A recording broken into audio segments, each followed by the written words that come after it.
one for you. Oh, that's fucked. All right. Do not disturb. There we go. I'm live. We're all behind the desk now. It looks so Oh my scuffed. god! It looks so scuffed. It's scuffed already. We just started. It's scuffed already. Oh, What dude, kind this of? looks amazing. What This kind? looks amazing. Don't you talk about? I'm gonna have to. My like, hands are just, like jacking you and Tora off. It's great. Yeah. I need to launch your thing real quick. What kind of music do I want to listen to? I guess Boy with the Ukulele. He's a good boy. Or technically we're doing Japanese, so we'll play some Eve. What's that? Let me just.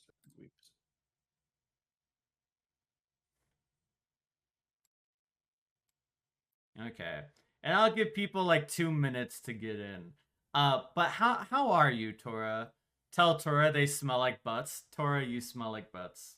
Oh my goodness. I'm well. I'm all right. Had a decent start to the day. I managed to get out of bed and make breakfast and work out, lifting heavy stone and all that stuff. Lifting heavy. What do you do for a living? You lift heavy stone? No, that's a turn of phrase. Like it's a turn of yeah. I just lift rocks as a turn of phrase. Yeah, no, like lifting, like it's a like it's like Sisyphus, you know, lift the heavy stone. Ah, yeah, Sisyphus. Okay. I'm too highbrow for these idiots. He pushed the boulder. He do push the rock. Actually, I remember seeing like sissy porn for Sisyphus at some point. I forget where I found it. I was like, what the fuck? Excuse me? My goodness. I just found it. I was like, what the fuck is this? Yeah, I just found it. I definitely wasn't like it wasn't something that I looked for all over. Look, when you go on like eHentai or whatever, you just find it and you're like, what the fuck? You know, there's some weird stuff on. It wasn't something I put into Google specifically. No, you Google Femboy, I went to the fourth page of Google. Shit appears. But you know, it is what it is. I didn't think about how we were gonna do the reading with this scene. I may just put it behind us, I guess. Fucking Tora doing that. My ears wiggle too a little. All our ears wiggle. Is it wiggly? There's Tora's fucking tail too. Wait. You don't have a tail. You don't fuck you. Your tail's a little cotton ball. Huh? No, not yet, because we were gonna talk about the one manga first. Yeah, Eldritch wants to talk about Frary first, because not Eldritch. Ava wants to talk about Frary first. Yeah, of course I wanna, because I'm upset. I'm upset, Tora. You really, Tora? I'm really Sinner. Sinner's wiggling his ass on my stream. Sinner's literally twerking on stream. Sinner, the stream just started. Put your ass away. Put your fucking ass away. You want to see my tail. Put your ass away, Sinner. You want to see my tail. Put your ass away. This is bad.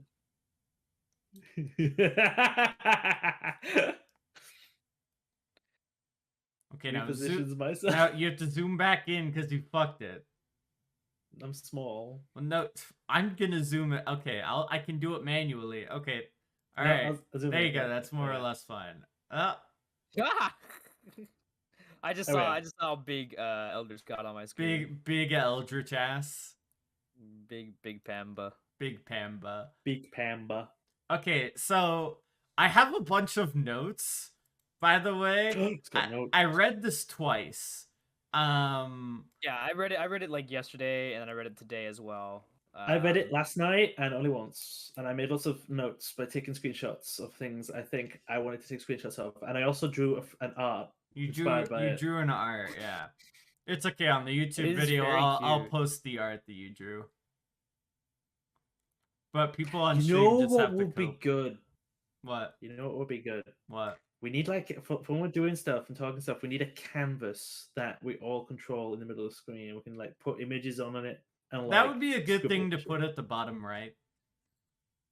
Yeah, I feel we got a lot of negative space to work with for future streams and stuff. It's like a Femboy news program right now. Is there really? No, that's what this is. Oh, okay. I was like, damn, they got ahead of us. But yes, today in Femboy news. Today in news, Abel is angry. What a surprise! Okay. All right. So our homework, okay. So we decided to read what's the official title? Furian at the End's Journey or something like that. Wait, before we start, yes. How do each of us pronounce the character's name? I want to see what we all thought in our heads as we as we were reading this. Okay, sure. I pronounce it Furian. Furian? Furian, yeah. Furian? Yeah, I was like, I'm with Eldridge. I was thinking Freerin the entire time. I think it's Freerin. I think it's actually pronounced Freen because it's a German name. All these names are German based. This is getting an anime made in the future, isn't it? Yeah. You've got Himmel, Heater, Eisen, and Furin. It's obviously German based, at least with how's it spelled? Good question, Atobe. Hold on. Let me paste it. Hi, Atobe. It's spelled Fririn. Fryrin. It could be Fryrin, like fried rice. But anyways, we read this motherfucker, okay? And we read Arc 1, which is chapters 1 through 13. Okay? And I have a lot. You put on your glasses, Sinner? Yeah. I'm the only one without glasses now. Abel is the only one who's not a nerd, so we're gonna have to bully him for not being a nerd like us. Bully me for not having fucking an eye disability. Yeah. Jeez, that's quite the harsh way of putting it. Isn't that what it is? It's like an eye disability. I mean, I guess. It's being handicapped, but for your eyes. No, I see too good. That's the problem. I see too good. I see into your soul, Abel. I see. Okay, so you need the glasses to limit your vision. All right. So, yeah, we read the first 13 chapters, which was like the first volume in the first arc. I suppose Abel has strong opinions. What was your initial feelings, Abel? My initial feelings or my like full feelings? Because initially I really liked it. I liked the concept of them because the whole novel, the whole manga is based off of Furian and how she deals with guilt and how she deals with the passage of time. Right? And I like that concept because as somebody who has ADHD and as somebody who disassociates a lot, it hit really hard. And that first chapter, like, it made me feel feelings. And then every chapter after the first, just, it sucked. It just didn't capture that same feeling that the first chapter had. I do agree. I disagree. I disagree. I do agree that the other chapters don't capture as much as a feeling as chapters 1 and 2 did. But I don't think it was bad. I thought it was like a nice little read. It was super bad. What Abel's getting at is the first chapter we skip like 80 years, and then after that we go we go forward 1 or 2 years in the future because even though it's a slow progression of time, you still get things like Frieren realizing that the mage girl she adopted is now like becoming a woman and that kind of stuff. I'm like, oh yeah, I'm not a kid anymore. Look, I'm getting taller than you, stuff like that. But it's a more of a slower progression rather than zooming straight forward like they did at the beginning. It's not even slow. So the issue I have is the inconsistent pacing. Because there's so much that they don't show that they need to show. That's like the point, though. Like Frieren, like experiences like time at like a different pace than everyone else. But she doesn't. like no, she doesn't experience it, but like she views it differently. No. To her, a year is a day. That's another one of my issues because she doesn't. There are times in the manga where she tells people they are late. She scolded her assistant for being late. She has a keen perception of time. It's not the perception of the time in the current sense. It's the way time is filed in the brain. You know what I mean? It's the way Frieren files time away of like what's happened Like is in a far more compressed media. You know what I mean? Yeah, like she still knows like hour to hour kind of thing. Like she can look at the clock and be like, "Oh, you're late because you're like, an hour later." But to her, she doesn't think of a year like a human would. Because a human, Yeah. we think of year as like, "Oh, that's a long time," because that's like a whole year off our life. To Frieren's like a year? Yeah, That's a she's drop had in the thousands. bucket. But there's from the looks of it, she's had thousands of years. Like, because there's parts where it goes back all the way to her, I guess her like master, which was the first human mage, who is legendary in the time. Like, she's probably thousands of years There's old. an issue with that though. That works in stories where they make elves where their memory is fading and it has to stock up like that, right? Because the reason time goes so fast is because as you get older, your memories have to compress themselves, right? You start to lose a few. The distance between your memories seems longer because you forget it, or it seems shorter because you don't have as much to remember. Her memories, as they have been shown, are photographic. That's not the point. Like her point. That's like I mean that's Yeah, not the you're point. missing the point. You're missing the point, Abel. That's very The point with her is less point. about the memory. It's more about she doesn't value time. Like she's like, I spent 10 years traveling with these people, but I didn't spend time getting to know them because to me 10 years is quite short, but to them 10 years is really long. So they like spent the time getting to know each other. They noticed these things. Like Himmel, he noticed things about Frieren. Like he was like how he's like, you would like the sunrise on the ocean But side. that's just her not being perceptive. That isn't her having a different concept of time. It's her exactly not her having a different no, concept of it's her time. just not perceiving things about people. She like her concept of perceiving things about people is skewed because she thinks I have all the time in the world to learn what people are like. But she doesn't because people live differently to her. She thought, "Oh, the next meteor shower is in 50 years. That's fine. I'll be that's able next to see week." you. Yeah, like I'll see you guys in 50 years." But then she comes back and Himmel's like on his deathbed and she's like, "Wait, it's only been 50 years." That's the concept, okay?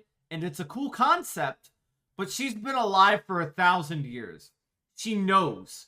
She knows that 50 years is not the same to her as an elf as it is to a human. We don't know that. We don't know. She has a human master. Yes, she knows that. Yes, she knows that. She's a human master that's fucking dead. She doesn't appreciate it. Like her human master is dead. But She's you just see her grieving stupid, over it? okay? She's Literally, actually her human stupid. master. Literally, her human master sees this coming in the future and sets up a whole thing for her to like come to terms with it. Like this is her human master saw this coming 1,000 years ago. They're like, you knew, like, yeah, like what Eldred said. Like they're like, you at some point you will start to understand that you would want to know people better. I don't know if it's that you will learn to appreciate the time that you have with people. Because we don't know how old Frieren is when she's with her master because she looks the same. It's too inconsistent. It's like it's very consistent. No, it isn't. No, it isn't. That's my issue. Abel. No, see, Abel, this is the problem, right? You haven't got your glasses on. You can't see the truth. Me and Thor, we can see the truth. Look, it's got a nice concept. I like the concept. Like I said, I was enraptured by chapter 1, but they don't handle the concept well. They just kind of fumble it. No doubt. I disagree. Ow. I disagree. Because like many a time, like I feel like Hey, that bonk is not in the right place. I That's put it, right. yeah. Here, I'll put it on you. Don't worry. No. I feel like Abel, you're seeing it in the lens of like, oh, I disassociate time, but only in like matters of like maybe a day or an hour. It's No, like here's on the a thing, right? go ahead. I have ADHD as well, and that is exactly the way I fucking see time. In a sense, like if I'm not paying attention, like a bloody couple of years go past, I'm like, oh, now I know I've known Abel for like 3 years, and in a sense, to me, that feels like it could have been yesterday. You know what I mean? And It's like time I just bloody zips agree. by, and you're not paying attention. I agree. Okay. And that's why I was enraptured by chapter 1, because I was like, oh, it speaks to me. But she's just too inconsistent with how it's portrayed. It didn't work for me. Are you hung up on the fact that she knows what an hour is? No. Is that it? No. Is that it, Abel? I'm hung up on the fact that she's portrayed as caring about time, but also portrayed as not caring about time. Like she's just It can't be both. It can't be no, both. She's I don't just think now it's what you learning think to it care. is. It's like she's starting to care, but she's not caring at the right speed. Like and honestly, I think she's always cared, but she's only cared in like an elf way. Because like another thing that mentioned that I thought was brought up was like pretty on the nose of how she views time was the demon seal. She's like, this seal will go away within 80 years, meaning I have 80 years to figure this. Actually, no, it was 80 years. 80 years. Yeah, Yes. 80 years, something like that. 80 to 100 years, meaning I have 80 to 100 years to figure this out, and I'll come back around in But 100 okay, years. but that's an Then just- issue. Why didn't she just demon seal every demon? You don't know that she did or didn't. We didn't Well, see. she didn't seal the Demon King. We know for a fact that she killed the Demon King. She didn't seal him away. She didn't kill him. She was alongside with her human buddies. She was alongside her human buddies with the other demon, she was too. alongside her party. She was Oh, with the wait, demon wait, too, wait, and she wait. sealed it away. They met them Good point. earlier in the. They met them earlier within the. Oh, they 10-year weren't adventure. leveled up enough, but leveled up enough for her to seal a demon Tobe- away. A master Tobe demon makes a of the good demon point. army, literally like a general for 80 years. No. Wait. Tobe makes a good point. We should have really announced what we were reading so people know what the fuck we're talking about beforehand. That's a good point. We will next time. We did mention we read Freeburn. Oh no, like you mean before Like the stream? publicly Like, announced yeah, it yeah. so people can read it. Yeah. That's right. That's totally That's why we only read to chapter 13 though. But like, I don't know. Are we gonna read past this? Abel seems quite angry. Yes. I don't like yes, I I don't would like the manga. I don't like. It's just too I have a few more issues that I wrote down, and we'll get to them. He's writing Okay. down his issues. He's got a list. I got a fucking list because the inconsistencies go beyond her perception of time. It's just I'm so upset by it. Abel's starting to sound like he's as salty as these ships. I am, because I wanted to like the manga. He's a salty little bitch.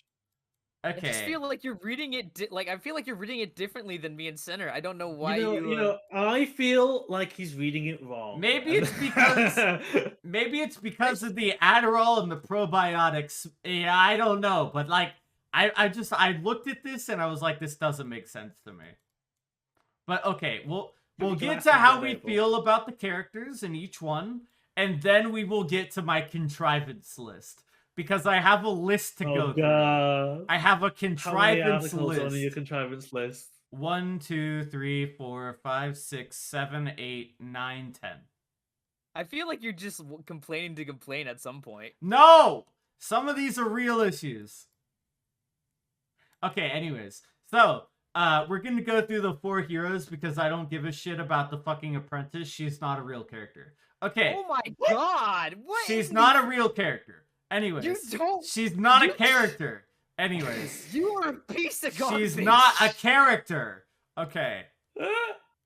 So, we have Himmel. Okay, he is in my notes. I have him labeled as Flashback Man.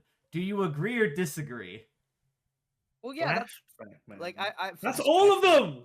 No, but Himmel has a bad case of flashback-itis.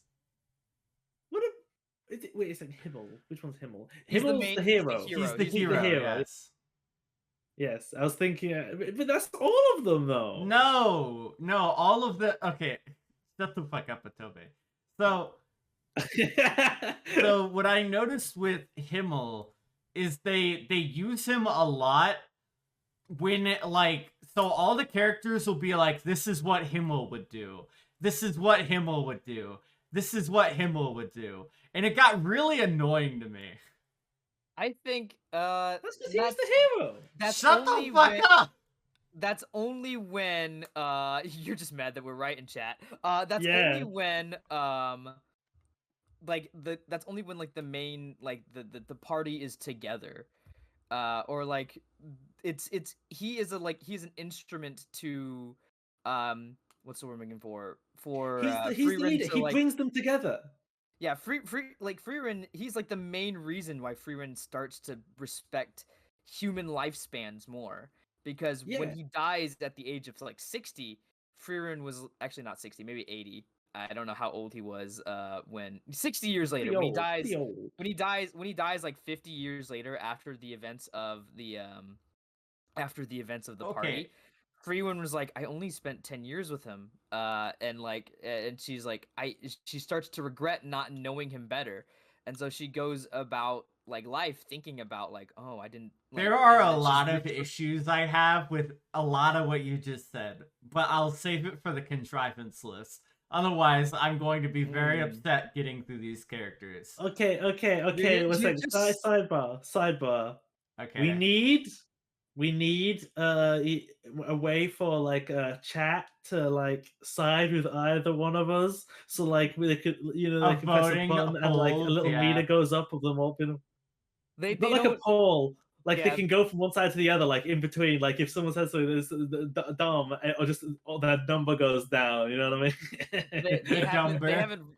They haven't like chat probably hasn't read, like at least like most of the chat probably hasn't read Freerin though, so I don't think they. I was talking to a friend last night who is in stream usually, but he had read up to like chapter 90, and he didn't spoil anything for me. But I was just talking to him, and he was like, you're kind of right for a lot of this stuff. Yeah. Enjoy your echo chamber. Yeah. This guy I know, he says I'm totally cool and awesome. Okay. And he says I'm right about everything. All right. Okay. He goes to another school. Don't worry about it. I'll save my issues with Himmel till we get to Contrivance Land, because a lot of that, some of that stuff is contrived. But anyways, can you name me a negative character trait of Himmel? Negative character trait? He's vain. Narcissistic. No, he isn't. He totally is. No. He isn't. He made like 1,000 statues of himself. Come on. We are only shown 2.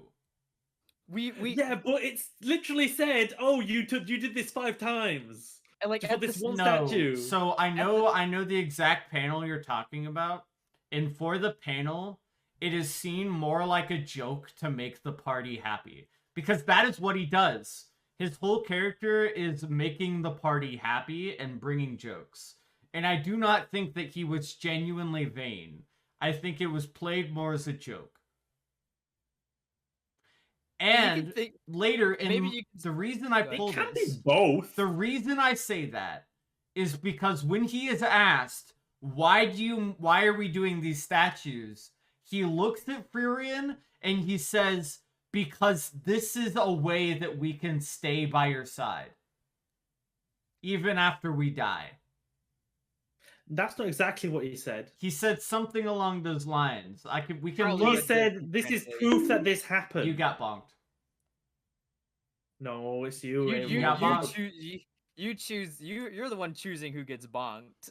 I am. I'll put it on Tora next. No. Anyway, it very like so. No, like what's the word I'm looking for? There are plenty of times he's gone like throughout the like there are a handful of flashbacks, and at the very beginning too, he fussed over his even when he was old, he fussed over his appearance. At the beginning, he was like, "Oh, they're going to make statues for us in the city," and I think he said, "It won't capture my beauty though. Like it'll come close, but it won't capture my beauty." But I looked at and so that, they're like, and there were perhaps- like three or perhaps you can- four perhaps- times. Yeah, because he shows up like only like what 8? Yeah, but I- how I- many times do you need to express it for it to be like a real character trait? I guess. I don't He know. also, when he's old, he's like he's doing himself up in the mirror. He says, "I Yeah. can still look good, you know." Tora, yeah, that's a point that Tora brought up. But it's like, I don't take it as a real character. I don't take it as a character flaw because You know, it's not I mean- portrayed as a flaw. Abel reads manga, disagrees with what the manga says about the characters, makes up his own characters in his head. That's okay. If Abel wants to, if like it, you can read it as like it's what he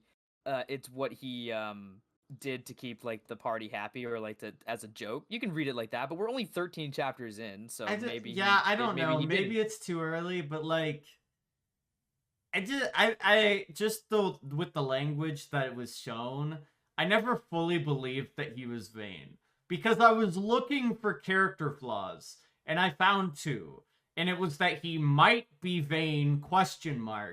And he is a pervert ? Wait, where That was that just one from? one joke from the. Yeah, that was There were one two joke.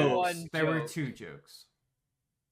What was So the second one was about the skirt flipping. Mhm. And the other one was, I think it was in chapter 1, where it was, I gotta think about this because I was looking for it last night. It was, what was it? It was something about like going and seeing the pretty women, or maybe it was about Furian's. I think it was about Furian's chest size. I don't remember that. I don't feel like it's much of a character trait. I mean, like he's just maybe it's just him being a person. We can be pervy at times. Yeah, Yes. that's what I was. Everyone on this panel can be pervy at times. They're like an anime character, like an anime, like you know, people being pervy That is fucking just kind of a thing. Sinner, that Is it- fucking Cartman smile that you did after the joke as if waiting for it to land.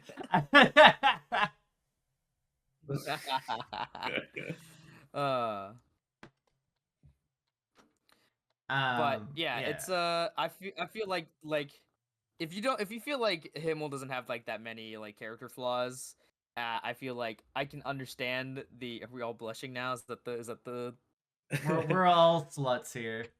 is that Yeah, what we're is that our That's why all our hands are under the table here. that my cue?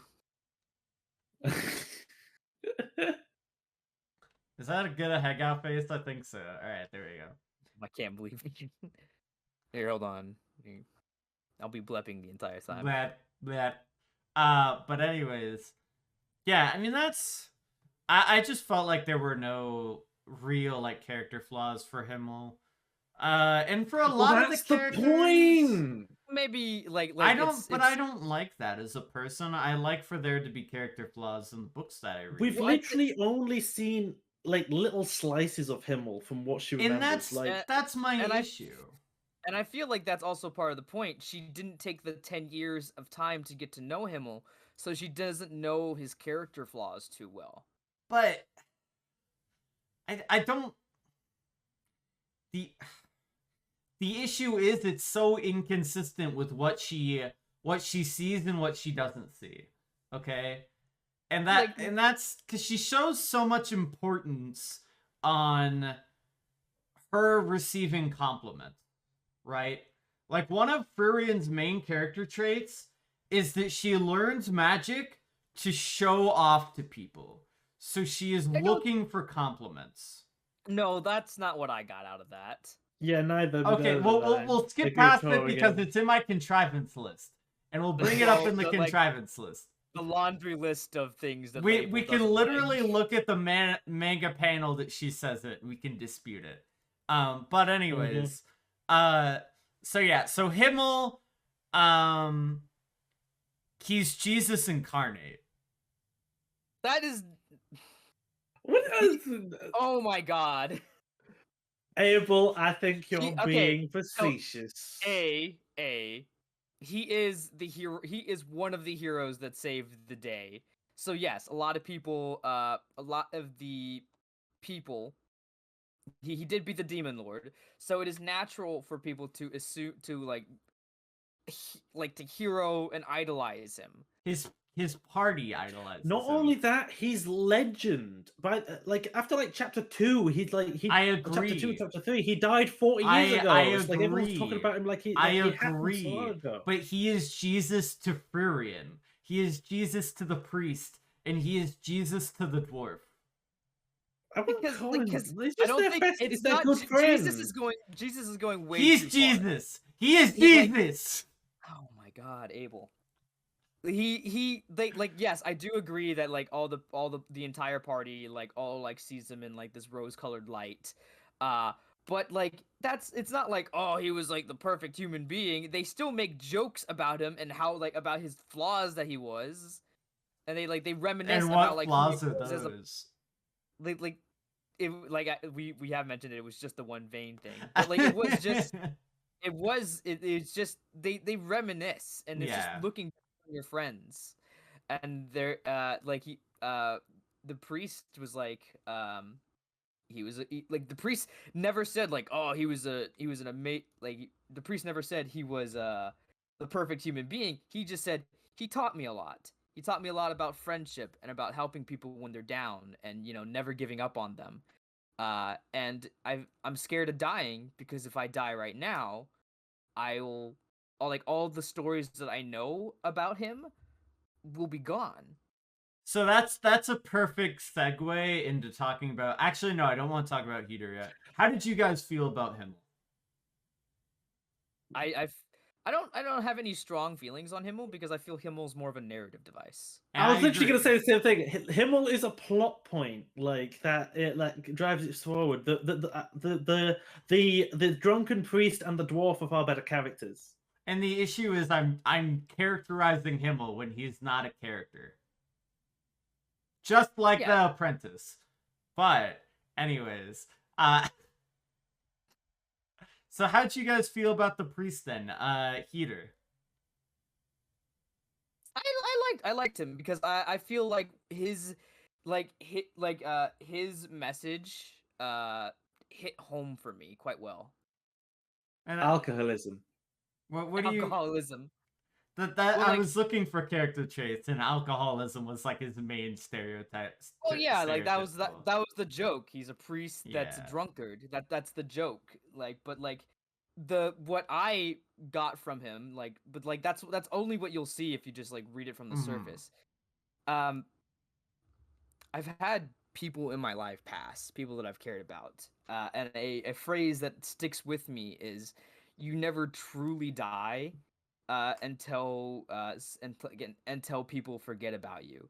And when he starts talking about he said he wasn't afraid of death until he is nearing his twilight, and he's I just realized that when I die, all the stories of my friends, all the stories of the people I knew and those good times we had, those die with me, and I haven't really passed them on because I've been living my life quietly. And so, and he passes the same thing on to Fern. He's like, "Fern, it'll be a shame if you die right now, despite all the tragedy that has happened, because all the good memories you have of your past, it'll be a waste for them to go away with you." And so he stresses on making sure that Fern continues to live a well and happy life, and sort of tricks Frieren into taking her on, because even though he is afraid of death, he's like, I don't want immortality or anything. I'm going to pass because everyone passes.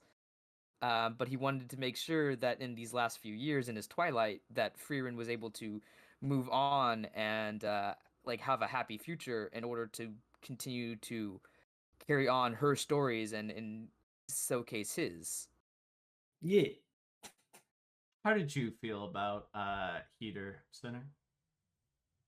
I think he was a pretty good character. Is It's this funny. the Say So podcast? Penis. Okay, all right, you can continue. What are the hands doing with the table? Wait a minute. No, The what? hands under the table. Yeah. So how did you feel? You thought he was a cool character? I thought he was the good like stereotypical vagabond, good guy who's a bit like rough around the edges, but he's like heart of gold. Really, I like him. Yeah. Like because What a he good he boy. he he Tora, tricks. What are you doing Oh down no! there? All right, I'm back. Are you a good little bottom?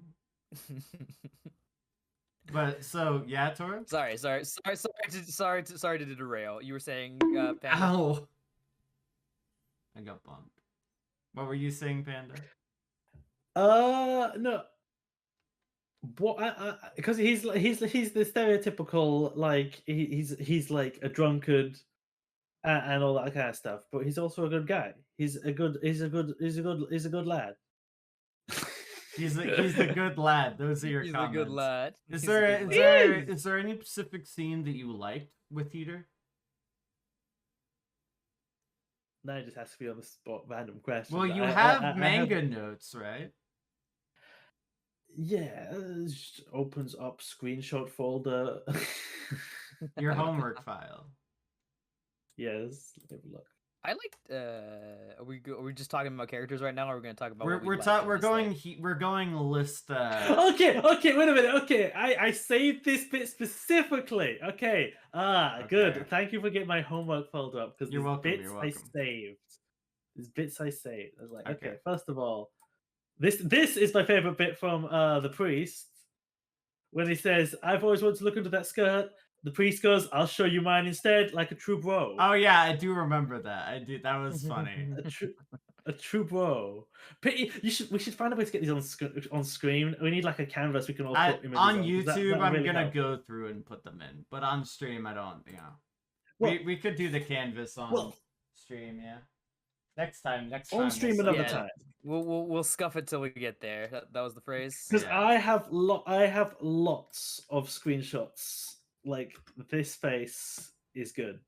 And actually, this face was also good because it's like she's trying to get to know, or like trying to know the apprentice. I did like that face. Hold on, I'll put that on stream. Hold on.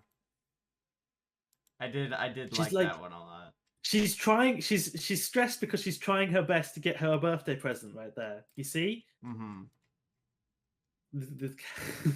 We'll mention the contrivance that I pulled up for that as well later, but that's okay.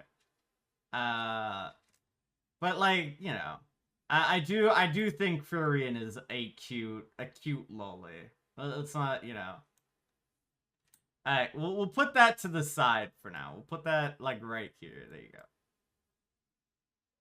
Okay, there, it can be at the bottom right with the cum jar. But yeah, no other thoughts on Heater? How'd you guys feel about his death? I feel like it was a good passing. I feel like it was it just sort of like showed him like as a good character, like a good caretaker and a good just a good character. Mm-hmm. I thought it was good. Yes, good. It was a good character death. Oh, there it goes. Yeah, I had to reset the position. Yeah, I just thought it was a good character death. Okay. So, how do we feel about Ison? That's the dwarf. Don't Chad. Chad. Base. Chad Base. I think he's a good character. We don't get too much with him. He's like a man of like little words. but I feel like we're going to learn more about him through Stark. He's the character that I think Sinner likes. He's a very Sinner character. I have many images. So He is a Sinner character. Mhm. he speaks like he's very upfront. It says what he believes. It's what I got from his character. I'm interested to see if we'll learn more about his past, because he says that he relates to Stark. Specifically, he said Stark survived because he ran away like I did, and so I drilled everything I know, everything I knew into him. And so I believe we're going to learn more about Einel. I forget his name. I don't have it written up in me. But I feel... what's the one with the scar. Yeah. Oh, Stark. can we? Okay, that's in Stop. the contrivance list too. Do we want to talk about? He's not a character, but actually, I do think he's one of the few Oh that my is God. a character. He is a character. I like. No, this wait. character. Also, he has confirmed small penis. He does have confirmed soul penis. Did you read beyond what I read? I only read up to No, 13. no. This scene, this scene, she's using a Sifu close spell, and she can see, and she says it's small. Oh, really? I didn't. Yeah, he notice does that. have a confirmed small penis. Yes. It is. It's confirmed. It's it canon. Is, it is. Hold on. unfortunately. Let me grab it. Let me. Yeah. Yeah, See, we'll this is put why it we need a on- canvas that we can all post stuff on, because it makes the stream better having the images it up. does. It does. Put those grippers. If you want to quickly make a canvas, but I mean, we can just do it next stream.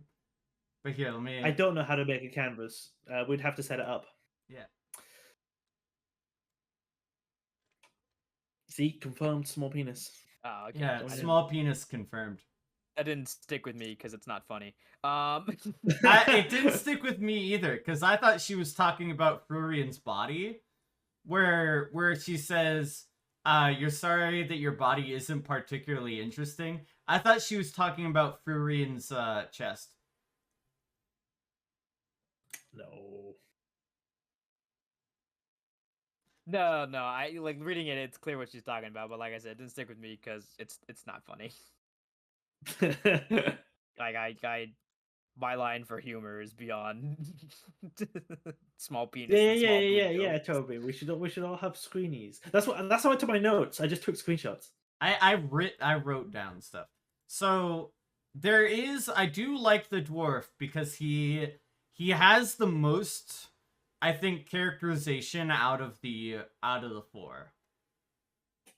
And that surpasses Furion. That surpasses Furion. It's because he's had the most screen time. That's not true. He had less screen time No, than that's the true. priest. That's definitely true. No, he had less screen time than the priest. He's getting more screen time on the last couple of chapters. This Yeah, is like had true. a lot of screen time. He like the priest had like a lot of screen time, but then like when we get into like the back half of the 13 chapters, like chapters I think it was like 7 through 13, it's when we get a lot more into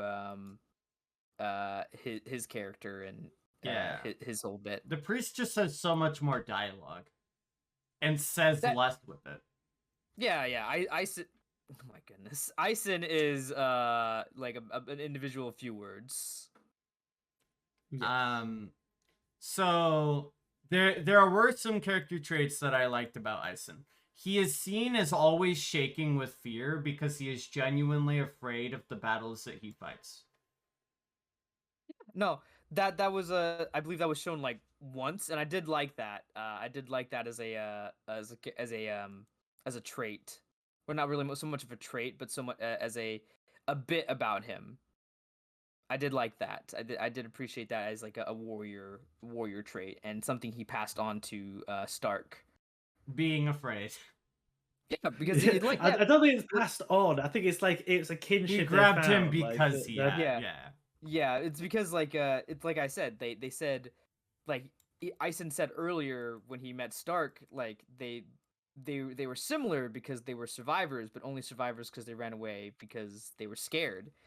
But Ison learned to harness his fear, and he's like, I'm scared of every fight, but it's this fear that's taken me. It's this fear that's led me this far. And I think he's like, his whole point was to try and teach Stark similar, like, fear isn't a bad thing; it'll carry you forward. Yeah.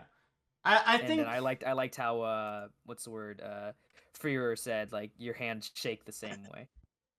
yeah. I think I think a lot of I think my issue with the comic in general is that it's too it tries to be a piece about characters, yet it's more of a comedy and a slice of life than anything else. I mean, it's a slice of life. It's not a character study. what is a slice of life if not like a study of characters? Because it's not like there's not a lot of Sorry. there's not a lot Then of this is a bad slice of life. Okay. Continue on. never mind. Pat. But I mean, that is a good point. I mean, most of what a slice of life is characters. But you have slice of lives that are more comedy than anything else. Like, what's that slice of life with the lollies? Lucky Star? That's more of a comedy than it is a, like, you know, character study. I mean, yeah, but there's a difference. There's a difference between slice of life comedy and then slice of life, like, where it's just more about it's more about characters. Mm-hmm. And I definitely would Well, say there's this tons is of, a lot of slice of lives have lots of comedy in them, but like what's the one? The one Silver Spoon. That was, is it Silver Spoon? I've never seen that The, one. the one that the Full Metal Alchemist person made after Full Metal Alchemist, which is about a boy going to farm school. That was really good. I like that. I have not seen that one, so I I have wouldn't know. not seen that one either. Pushes up nerd glasses. Oh, that's an emote I need to do. I need to make the glasses like Shing, like anime. Yeah. Yeah, damn, I need glasses too. But yeah, No, you can't have glasses. You are not a nerd like us. Damn. Shame him, shun him. But yeah, and You all are quite something. I did have one problem with Heater, but I'm not Heater, but Ison, that we'll mention in the contrivance part. But so there's also one part, he committed a crime that was punishable by death. With Himmel. Come again? What now? Him and Himmel committed a crime punishable by death. Oh yeah, no. They at the beginning of the manga, the joke was they had a lot of like silly you know how like all like parties always have like those like growing, pains. Him and Himmel were Yeah, were being sarcastic to the king, and they were about to be executed for that. But that's how they became party members, is what, at least that's what I understood. Maybe they met before then, but like they had to have. Yeah. I don't know if they met before then, but like definitely at the start of the adventure. I don't know when they met. They had to have met before that because like, the priest was willing to lick the man's boots to let the dwarf live. Yeah, like no, I think that was more like I feel like that was a more of a comedic bit. And then the king told him to do it, so he probably did it. That's my issue. Is I don't know when they're being comedical or like they want us to take it seriously. Because the manga tries to be serious. It tries to tackle these issues seriously. And then it has these comedy bits that take me out of it. What do you mean you can't have a you can't, like, you need levity throughout and a story. I agree. But when do you start taking it seriously, and where do you like it's hard to tell where the breaks doesn't know how to take a joke. I like jokes. I do enjoy some of the jokes, like the skirt thing. That was funny. But when it's like, when it tries to be extremely serious, I don't know what is a joke and what's not. What do you mean? Like it's like serious is like the serious moments are like quite clearly like panned out. Yeah, it's Like obvious as fuck. when Eisen was saying like, oh, Stark will be a great hero because I know like because I can see it in him. Yeah, Like, Eisen like, about to be fucking executed is not a serious moment. That's a No, joke. He's that's about to obviously be a fucking joke. killed at the gallows. That's at the very start of the thing. It's the very Oh start my of the. That's at the God. very beginning of the manga, and it's like played off for laughs because it's like the party's growing pains. Eisen was about to be executed for fucking treason. This...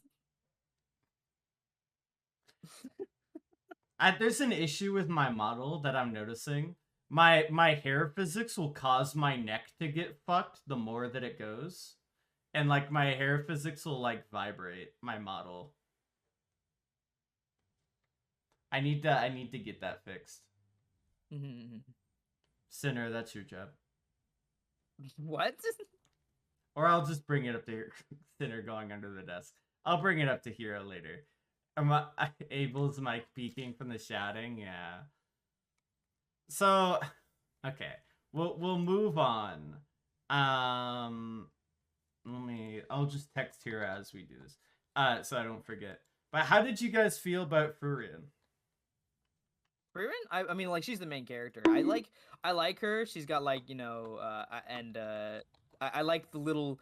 Definitely one of my things about her is like she has like she cares, but in like I just saw Eldred's flip upside down. She cares, but in like she cares, but in like her own like weird sort of elven way. Like how you said, like she was like she enjoyed how she was praised for her silly little weird magics. So she's taken up a hobby of collecting silly weird magics because she liked those interactions with her parties. And what I saw like and you can see that she cares in like or like that she cares or picks up on small things in like the magic that she picks up, or like at least she's starting to care with the magic that she picks up because like she learned the derusting spell. When she first arrives in the city, she notices that their statues gotten rusty, and she's like oh, that's not good. And so she goes off and like comes across a derusting spell, and she's like, oh, I want to learn that for this reason. How contrived is that though? That she learned it, like it's portrayed that she's like learned it that day, and then oh, this so happens to be made out of bronze. How lucky for me! How lucky! It was not portrayed that. Yeah, it was was portrayed that she was learned that day, because what Fern said was the day like they were given a spell for, I don't know what it was, but like they were given a spell, and oh, actually no, like she was like given, like they were given a spell a while ago before running into the statue. Yeah, it was kind of like a back flashback. It was like we got this a while back. They were like Fern was saying like they got a new spell, and Fern was saying we're only picking up strange commoner magic. We learned like the other day we got a spell that makes that removes rust from bronze, and the week before that we got a spell that makes grapes more sour. We're picking up some strange magic. And then Frieren like replies with, I like collecting strange magic. And they were like, why? Which is cool. Like and then Fern asks why, and then Frieren says, I suppose it's because I was complimented that one time. Odd. I know. And then they keep going. That's the thing I like. I like the collecting the weird, odd magic. That's cool. That's interesting. And she goes out of her way to collect this odd magic because, like, you know, and like she goes out of her way for specific pieces because she saw like the rusted statue, and she's like, they're like here, and at the job they offer her like the bronze, like the rust removing spell, and she's like, I want that. And then like later on, it's revealed that Eisen favorite food is sour grapes, and so she learns a spell to make grapes sour. I thought that was very cute. I like that too, but I don't think that they showed enough of her showing that weird magic to her friends. So But that it becomes a major character trait. But the point of the story That that it's an epilogue. Well, I'm aware, but so it is an epilogue. So what I'm talking about specifically, because there are several instances where she meets up with her friends, after the beginning. Okay, so she is shown as loving to show her friends weird magic, right? That's the reason that she goes around and learns this weird magic, because she likes showing her friends the weird magic. However, when she meets up with her friends 50 years later, 50 years of learning weird magic, which I assume that's what she was doing, because that's seen as her main goal is learning weird magic. So I assume in those 50 years that's what she was doing.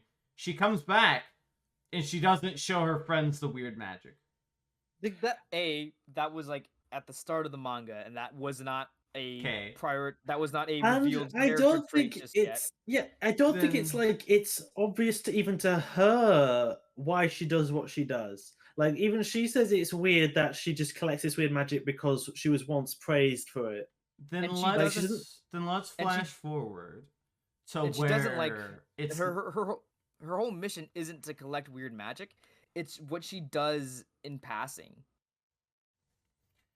Yeah, it's like a side goal. It's a hobby. That's what she said. She Well- literally says it's a hobby. and I agree it is a hobby. However, let's fast forward to where okay, so she meets her friends 50 years later. Doesn't show the magic. Cool. We can say, you know, the author didn't know what they were doing, etc. Maybe she didn't understand. Okay. Right. So 10 something years later, she meets the priest. She doesn't show the priest or the priest's assistant any of the magic. But it is Or shown any of the that cool like in like magic. No. it is a like the second chapter, it is a time skip of about like what was it, 5 years?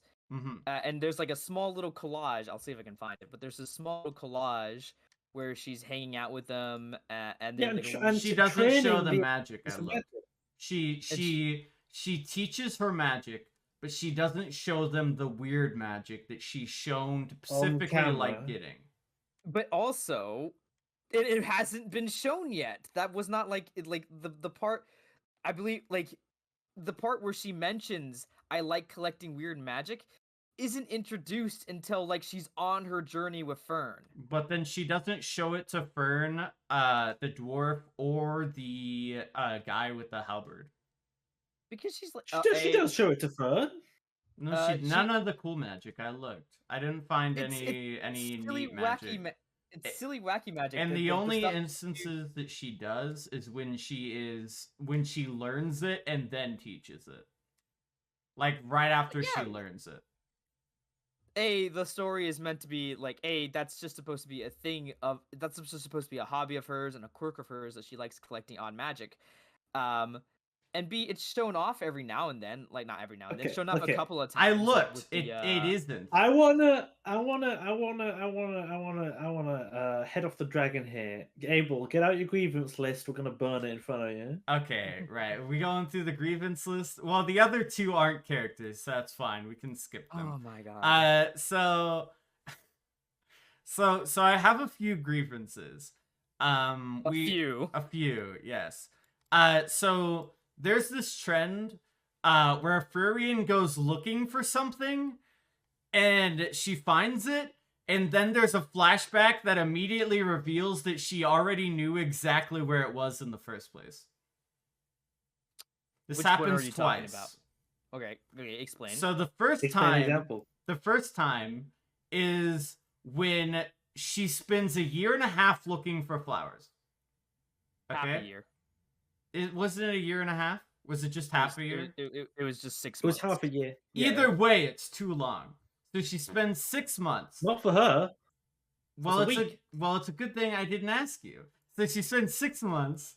Okay. Oh, but good point. She spends 6 months looking for flowers. Okay. And it's presumed that she was genuinely looking for these flowers, right? Because why would she not be?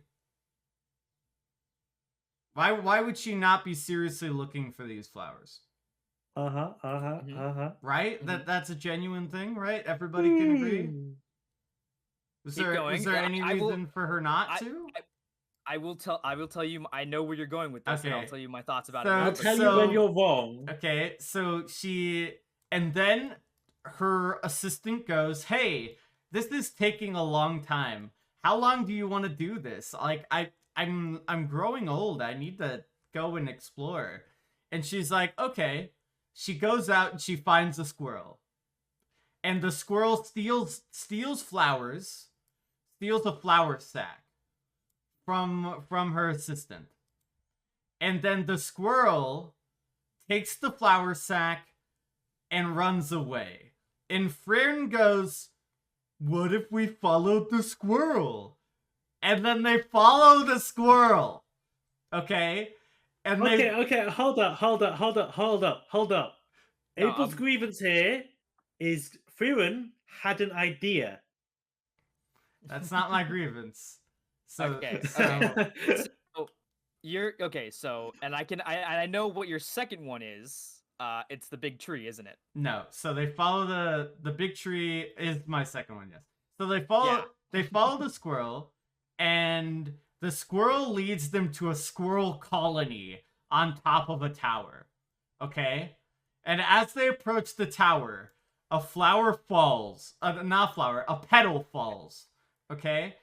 And she says, squirrels like to hide food, but they don't know where they hid it. And I don't know what the fuck that has to do with anything. I don't know what the fuck that has to do with anything. Okay. She had an idea. That's your grievance. She had No. an idea. She'd been mulling on it for 6 months. She's like, I realized these. I can explain how I saw this scene, but I'll wait until Abel is finished talking, and then I'll explain how I thought. So the flower falls. She goes, "By the way, squirrels store food, but they have no clue where they put it. So that's why it's bad of them to do that or whatever." And then she flies up to the top of the tower and finds a field of flowers on top the fucking tower somehow, and says, "Oh, this is where he put them," or whatever. And then there's a flashback of like to portray as if she knew the whole time that those flowers were up there. No. That's how it's portrayed. That is how it's portrayed. I pull up the manga. I disagree with you. Okay, all right. I disagree with you. What do you think that scene is portraying? So, that whole event, is like a couple things. Raw hugs is proof. It's to show how it's to show partially how she views time. To her, viewing 6 months to her isn't a lot. But yeah, it's nothing. like to her 6 months isn't a lot, but like as 6 months passes, Fern steps up to her and she says, like, "We've been 6 months. It's been 6 months, half a year. How long are we going to be looking for these flowers?" And then it dawns on Führer, "Oh, right. This is no longer just my time," which is how it's been for like 20, 70 years. It's your time as well. I apologize for that.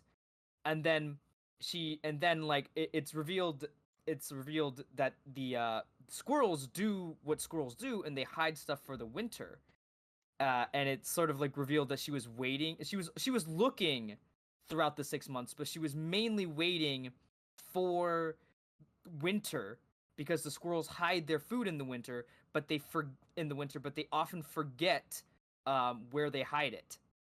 And she's like, "Let's go follow." Like they notice that like the squirrel steals the seeds that were particularly that were exactly the seeds of the flower they were looking for, but they were like safeguarded by the herbalist for herbal reasons, and they're rare seeds.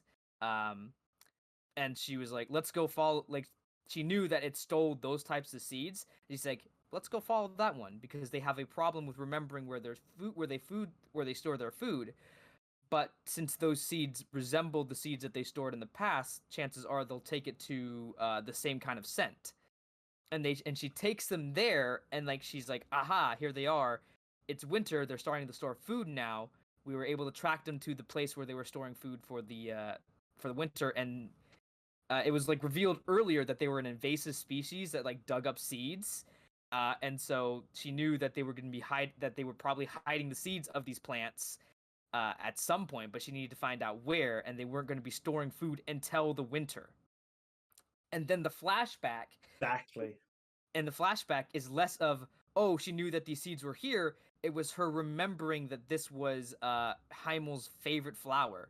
He's like, these were the flowers of my homeland. And she was like, and she's like seeing these flowers for the first time because she's never saw them before, and that's why she couldn't use magic to make them. So looking back on it, I think the squirrel is meant to be Heimel. What? Oh my goodness. Looking back on it, I think the squirrel is meant to be Heimel, leading her No! to the flowers. I'm looking at it, and the dialogue. So she follows the squirrel, and it flashes back to Heimel saying, "Someday I want to show you these flowers." And then she goes, "You're pretty late, Heimel," as if Heimel was showing her the flowers. But the only way that that could be true is if the squirrel was fucking Heimel. Okay. You can read it I that think way. Abel's problem is he's taking everything literally. Yeah, you can read it that way if you want to. But I feel like it's just her saying, like, oh, I finally get to see the flowers. It's a bit late for that, but hey, here we are.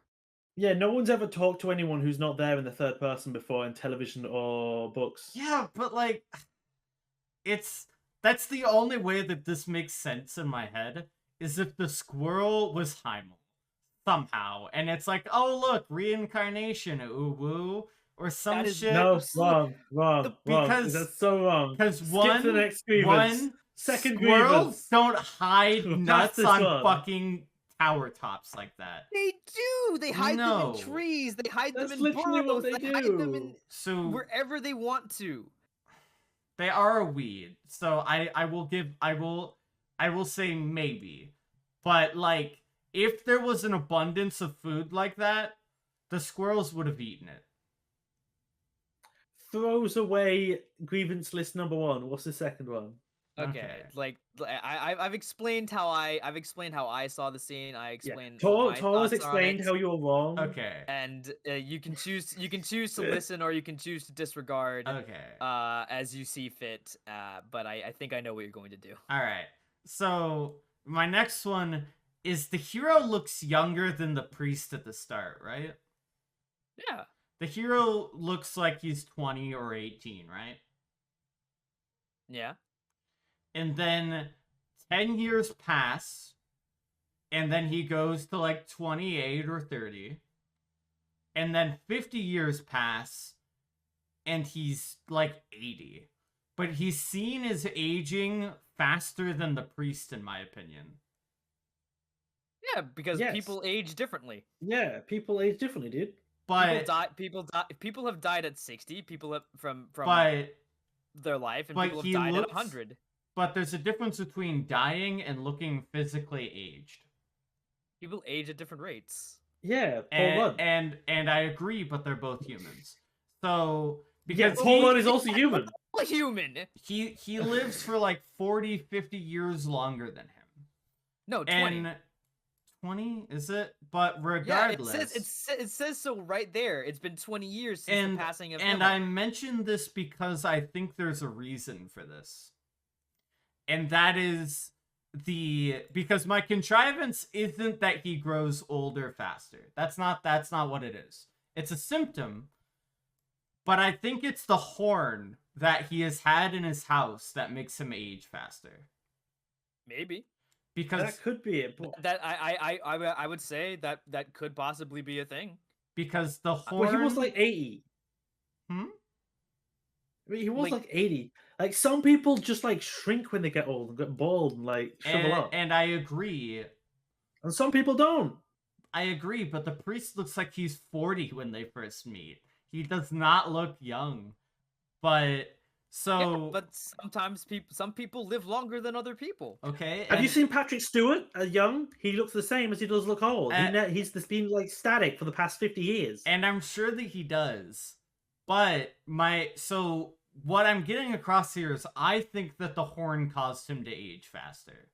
And I think That's a possibility. I think there That is is a a case. possibility. I think there's a case you could go for that. But because he is seen as never having forgotten that the horn was there, and that he could constantly feel the horn's presence in that cabinet. Well, A, he said he never forgot about the horn was because it was an heirloom given to him by Freer. And B, yes, it's constantly having an ominous presence. I consider that just to be a joke. But if you think it might show up later and it might be a thing and it might be a MacGuffin down the line, that's I'm not going to disagree with you. My It could be a issue is thing. I know it won't be a thing. Yet there's enough But then- reason for it to be a thing. It's because they Sometimes- have these jokes, but when are we supposed to take the joke seriously or not? they're Because just that's like- not a there's- joke. The horn isn't a joke. It is a serious moment of characterization where the old man says, I kept hold of this for so long, despite it being evil and despite me constantly feeling its presence. I kept this because it was an heirloom of our friendship. It is I a feel like- serious moment. I feel like I feel like you can have two things at once. You can have a serious moment, and then you can have a ounce of levity. Like, because it's not the kind of serious where it's like we're all gonna die, ooh, kind of serious. It's a seriousning where it's like a part of character. To him, it's like I kept this because you were my friend. I knew I'd give it back to you because you asked. You'd say you'd want it in the future, and this was an heirloom to me. And he's like, and it also was kind of like, radiating darkness the entire time, but who knows? And that was like, I was think like the that was problem like here, something that's just like some sort of like levity. It's an undercut. It's just the fun to have problem, jokes. the problem here, you see, is Abel separates his peas and mashed potato, right? And anytime the peas are humor and mashed potatoes are seriousness. If a single pea gets in his mashed potato, he's pissed. That's not true. You can mix seriousness and levity in a good way. I don't think that it does this. And they did. No, I don't think that they did. I think Okay, it was fine, Scott, but that's just me personally. Foes number 2 away. What's number 3? No, because I want to keep talking about this one. So he holds on to this, okay? And do you know what she does with the horn? Can you tell me what she does with that horn? She uses it for a summoning ritual. What does she summon? A bird. A bird? Does it ever come back? Not yet. No. No. I can agree that maybe that it not coming back, but I don't think it was a serious part of the story other than to show the disparity between Fear and Himmel. But this is an Fear- evil artifact. Okay? This is something that is so great that he feels it constantly. Yet she just throws it away to summon a fucking bird. It's a horn of a dragon. She throws away to summon a fucking bird. Oh my god. Oh. It is clearly it is Abel. This is the first chapter of the manga. If you're assuming that every little thing from the first chapter of the manga is going to be a distinct, incredible down the line plot point, I just want it to matter. And it pretty- doesn't. It just sets. It's what the first chapter of the manga is. It sets up the story. Not everything is going to be a MacGuffin that will come down later the line. And it doesn't need to. It is simply a narrative device to show the disparity between how Himmel perceives time and how Freer perceives time. Himmel kept that magical horn. It doesn't matter that it was ominous. The ominous thing was just, in my mind, just a joke, but maybe it's wrong. I don't know. But in my mind, the whole ominous bit was just, oh, it's a joke. It's funny, but it shows the disparity that Himmel kept this thing, because like Freer says, you could have just thrown it in a shed, because to her, something she gave to him 60 years ago was pretty much similarly to something that she gave to him a week ago. but to Hemo, this was something he received 60 years ago from a dear companion and a friend, and so he kept it in a drawer, and he knew where it was at all times. And so when they meet up again, it shows how the disparity of how Himmel perceives time and how she perceived time. I get that, and I get what the point of the scene was. I just don't like how they make some things matter, but others not. They don't matter at all.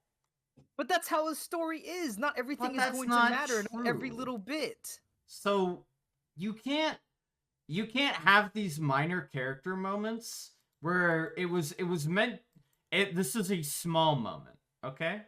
It's a small moment to show characterization.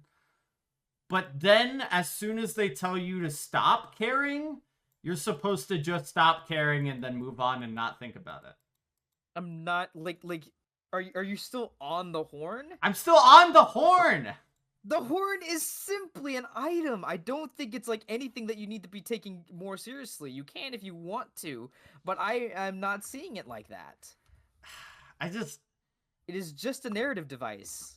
Okay, we'll move on, but it's one of those things that, like, I want things to make sense, and this doesn't make sense to me, and it probably never will. No. We need to burn. I feel we need to burn through Abel's grievance list, because if we want to like do the second part of our booked show here, Yeah, oh my that's gonna God, take a while. We've been here for an hour and a half. All right. Yes. Let me see. I've already okay. So the dwarf beats a kid. Yes. And it causes a burn scar. Based. Yeah, because he was scared. Like the kid. What did you just say to me? Because he was scared. I beat the kid because I was scared, Your Honor. I was scared, Your Honor. Did you read the bit? I beat the kid because I was scared. Did you read? Yes, I did you read read it. the dialogue? Like, yes. So what Eisen. Like, so it was revealed that like Stark said, "I got this scar" when Eisen to be honest, Jonah, he gave me a spook. Stark said, "I got this scar because Eisen hit me due to a disagreement we had. It was a form of discipline. I received it because I was a coward." And then it's shown like later down the line, like Freer says, "You struck the boy not out of like anger, but out of fear, because like Eisen is in his heart a coward as well, but he's learned to like harness that fear. But like the reason he strikes back is because when he's scared, he fights back now, instead as opposed to running like he used to." And he said, "That is correct. I did it out of like fear, and I'm ashamed of it." Eisen, but he looks up and he says, "But the reason I was scared because I know that Stark will be a great warrior one day, because I could sense the power of a monster in him." And it showed like that like sort of aura around Stark as he was getting ready to fight Eisen over their argument, and because of that aura, Eisen got scared and attacked back. I'm gonna go to that page, but that just doesn't work for me. I get what the point was, and it was like, oh, he's so scary. But he hit him so hard there was a fucking burn mark somehow. Because he didn't use like it wasn't like the Stark saw it as a disciplinary action, but like Eisen said, "I struck out of fear and I used I struck out of fear and I used my full strength. I didn't mean to, and I'm ashamed of it, but the reason I did that is because I know that Stark will be a great warrior someday." Also, I want to say Stark has the King engine from One Punch Man. He's got that. That is engine. something that I like about Stark. I do like Stark, and I like his character because it's very Zenitsu reminiscent. But it's like, it's just the dwarf just beats him, and it's like, okay, yeah, that's okay. Yeah, he did that. Okay, good. Domestic violence. Next grievance. Domestic violence is my grievance, and it's like, I was scared, Your Honor. It wasn't enough justification for that. I mean, I don't know if I interpreted it wrong. I took it as he was like scared for him. Like if he couldn't like get over his fear, he wouldn't, he was scared for him, so he was like, trying to get him to like get over it. You know what I mean? What do you I don't know mean? if I was interpreting it wrong. Like he was scared for him, and he was just trying to like stop him from being a coward. You know, like beat it out of him, I suppose. Yeah, I don't think it was necessarily that. I think it was what Tora was saying, where they were having a disagreement. But Yeah, I think Tor was right. That's what I interpreted initially at first. But regardless, because he's trained with him in the past, that aura, that thing that he grew scared of, should not be anything new. But it was pointed at him that time. They were having a disagreement. Stark was saying, I don't want to fight monsters, I'm scared. And then they were having a disagreement, and Stark turned to, like, you know, argue or maybe or hit or go against Ison, and Ison saw that aura pointed at him. And he fucking beat him! Back. Like, what the fuck? But, you know, I didn't like that. It didn't hit. Next grievance. It did hit, okay. actually, very hard. Left scar. So yeah, with there was something else with Ison that I forget. What was it? Oh yeah, he in the flashback, like after the 50 years, they go to see the stars. Okay, they go to see the meteor. In one of the panels, he is shown as fighting a fucking direwolf with a club. Okay? He is literally shown as fighting off a direwolf with a club. And then a few panels after, he goes, I'm too old to fight.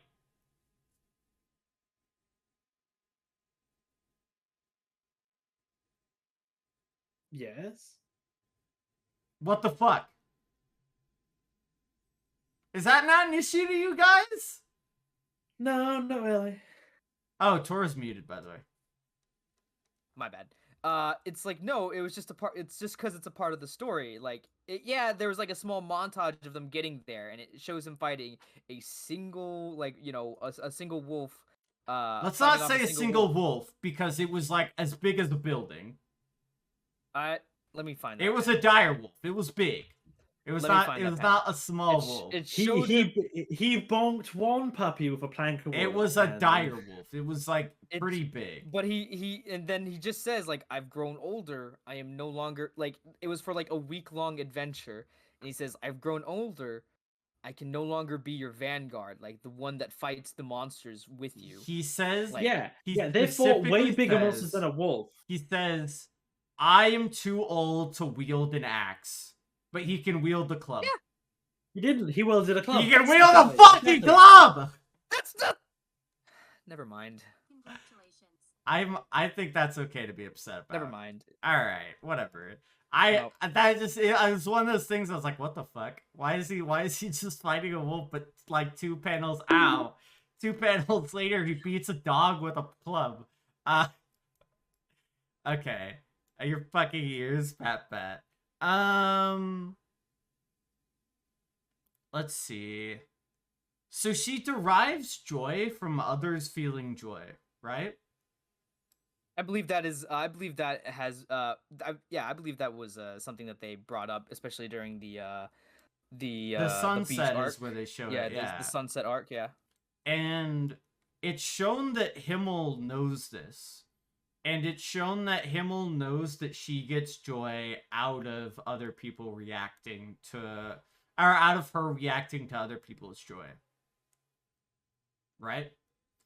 So why did he let her leave? For 50 years? Because she wanted to? That was her choice. He asked her... It was like the end of the adventure. And she's like, I want to go exploring... what was it, like the western provinces, or she wanted to go explore somewhere else, and then he was like, very well. He can't control her, he can't tell her what to do, and she simply said that she wanted to leave and study somewhere else, and he said okay. That's true, but I feel as though Himmel would have put up more of a fight, right? I thought you said Himmel's not a character. He isn't, but with the small characterization... So why would he do anything? You're right, that's the issue. He's not a character. He is a narrative device. I want him to be he needs to... The point of the story, if it's an epilogue, if he was a character, Oh it my wouldn't be an God. epilogue. Oh my god. Right, next grievance. We're getting down the list. Come on. Okay. All right. All right. Okay. So, the priest says that he only does nice things because that's what Himmel would do. Not exactly, but I mean, No, that's more or less the said- vibe, he didn't. right? He didn't say he only does nice things because that's what him will do. She said you rescued an orphan girl. That's not something you would typically do. And he stopped back and he said, perhaps, but it's what Himmel would do. And then she said, and then like Freeman says, yes. And then she, then Abel, you're too loud. You're deafening everyone. Too bad, Cope. But it's just he did something that was like out of character for him, and he's like, yeah, that's true, but I did it it was especially during his like retrospective years in the Twilight, where he was like more thinking back onto his life before with Himmel and the others, and he was doing this because it's what they would do and they're gone. But my issue is that is what that character would do. Peter would do that. He's a fucking priest. Priests do that all the time. He's a priest. He's a corrupt, drunk priest. It's portrayed that he's not a good priest. He is a bishop in a holy city. Oh, Yeah. and bishops have never been corrupt. Yes. That doesn't mean anything. However, it's- priests do not get paid. Yes, they do. They get paid via donations. It's revealed that it's also revealed that the reason he decided to go on the quest in the first place, and probably the reason why he's a priest in the first place, is because he fears what happens after death, and he's like, oh, I've did all these good things. Clearly, the goddesses will smile upon me, and I will be sent to a good afterlife because I've done these good things, despite the fact that I'm a drunkard and I'm kind of a bit corrupt. But not in like a way, but in like a sort of like, oh, I drink kind of way. But then I'm gonna start drinking now with listening to Abel's grievances. But as time goes on, he's he's finished the journey and he's content to live quietly. But living quietly, he begins to think about Himmel, now that Himmel's passed, and all the lessons he's learned from him, and what will happen when he what will happen to those lessons when he dies. And so he's decided to start taking on those lessons in a more active role and taking Fern in. And then he's passed those lessons on to Fern, and she's giving Fern to Freer, so Freer can have someone to be with, and Fern can learn magic, and they can go on a new journey. That's what that was. It's he's in the priest was in his twilight, and he was being more retrospective. Yeah, it's just my issue with the fact because it doesn't. You also got to see from the difference of chapter 1 and 2. If you're trying to compare him from chapter 1 and 2, in the concept of it's from day 1 and day 2. That's a good point. It's 20 years later is the time jump between 1 and 2. He's been having 20 years to grow and change, but to the elf who is the main focal point of the story, 20 years isn't a lot. But she's like, you've changed a lot, and he's like, it's been 20 years. And I agree that that's his point in the story. That's why he's there. That's his whole drive.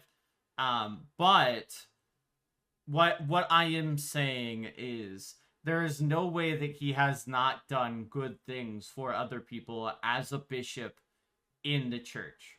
But they never said that he's never done good things. They just said they heavily imply that Himmel would have done more good than he possibly could have. And I don't agree, because Himmel was not in the same political position that the bishop of the holy city was.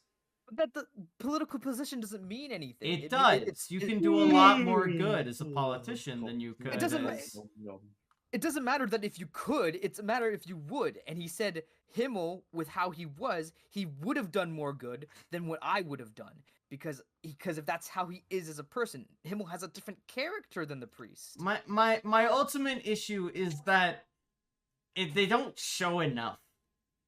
and then they pretend as if those years just don't exist.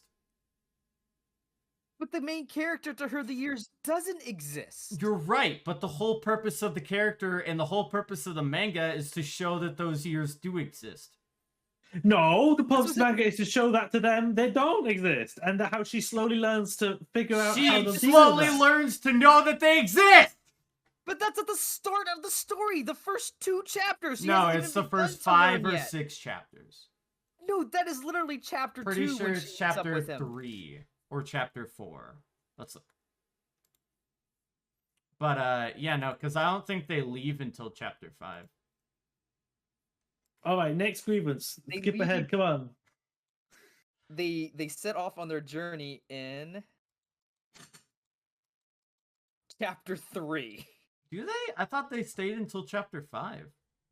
No, chapter 2 is the entire chapter with the priest, and chapter 3 is when she's. Chapter 3 starts off with them cleaning up a farm with Fern, and Fern is a young woman. Man, a lot less happens in the chapters than I thought they did.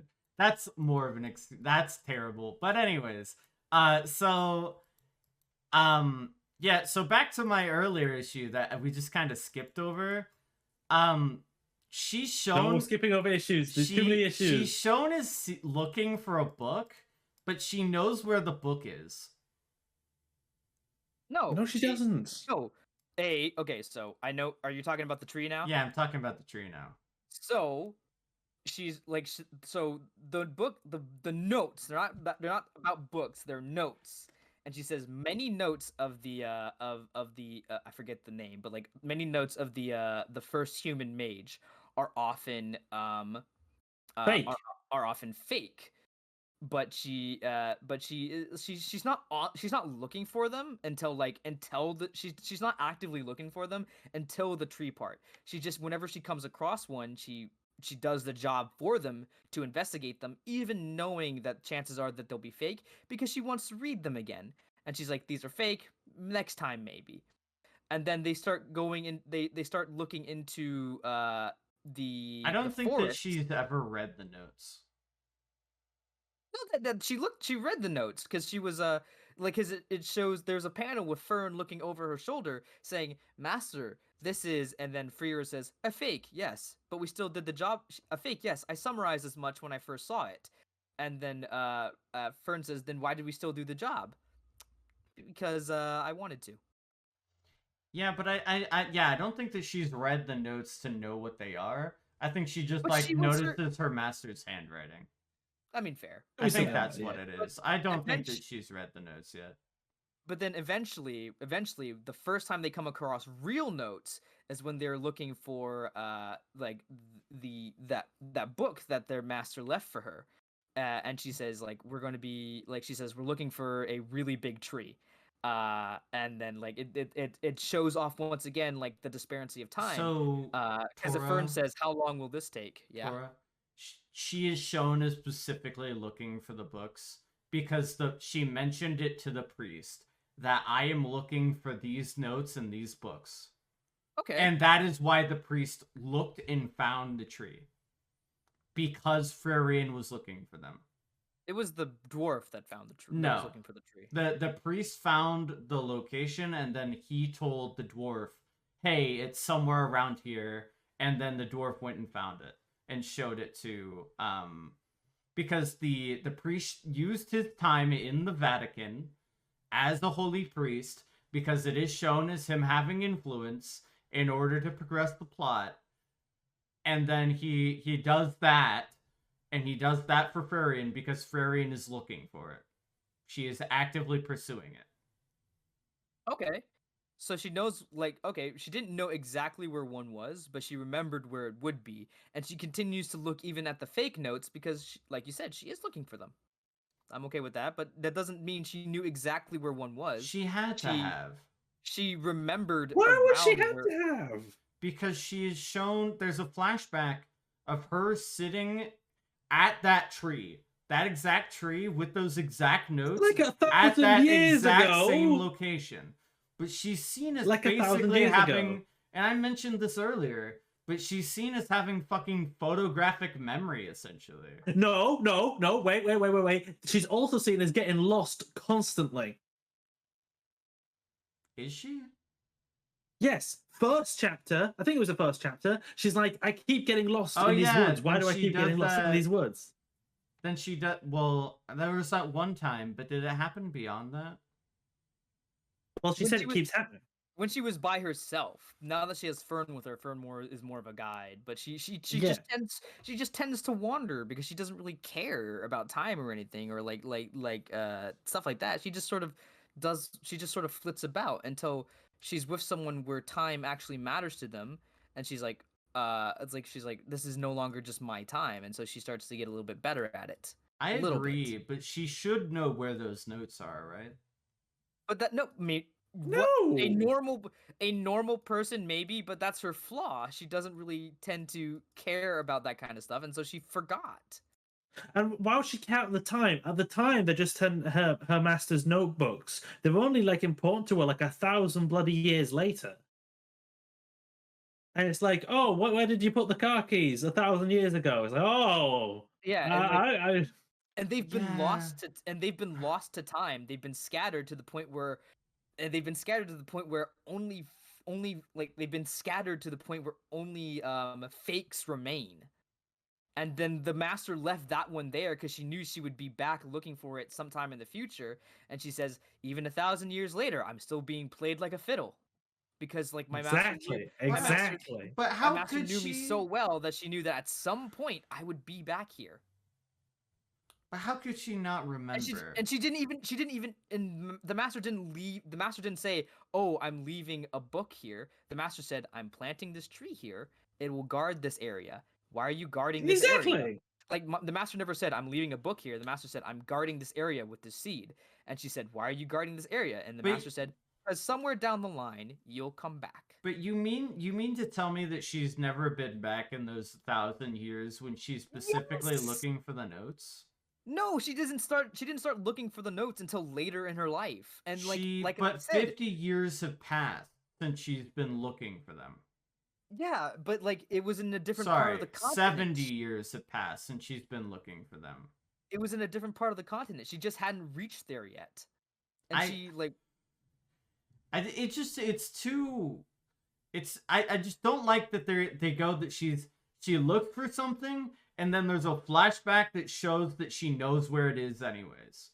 she didn't. No, no. You're making a correlation between the flashbacks. It's a flashback showing that she's been there before. Doesn't mean she knows the thing that was there. But she's shown as acknowledging that it's there in the flashback. It shows acknowledging that she's been there. And once again with the flashback with the flowers, it wasn't that, oh, I'm flashing back to where these flowers were. It was a flashback to she made a bunch of flowers before using that magic. And then it was like Himmel saying, oh, I want to show you these flowers one day. And then she was just like reminiscing on that time with Himmel when she found the flowers for the first time. Wait, what did you just say? She never found she's never seen the flowers before.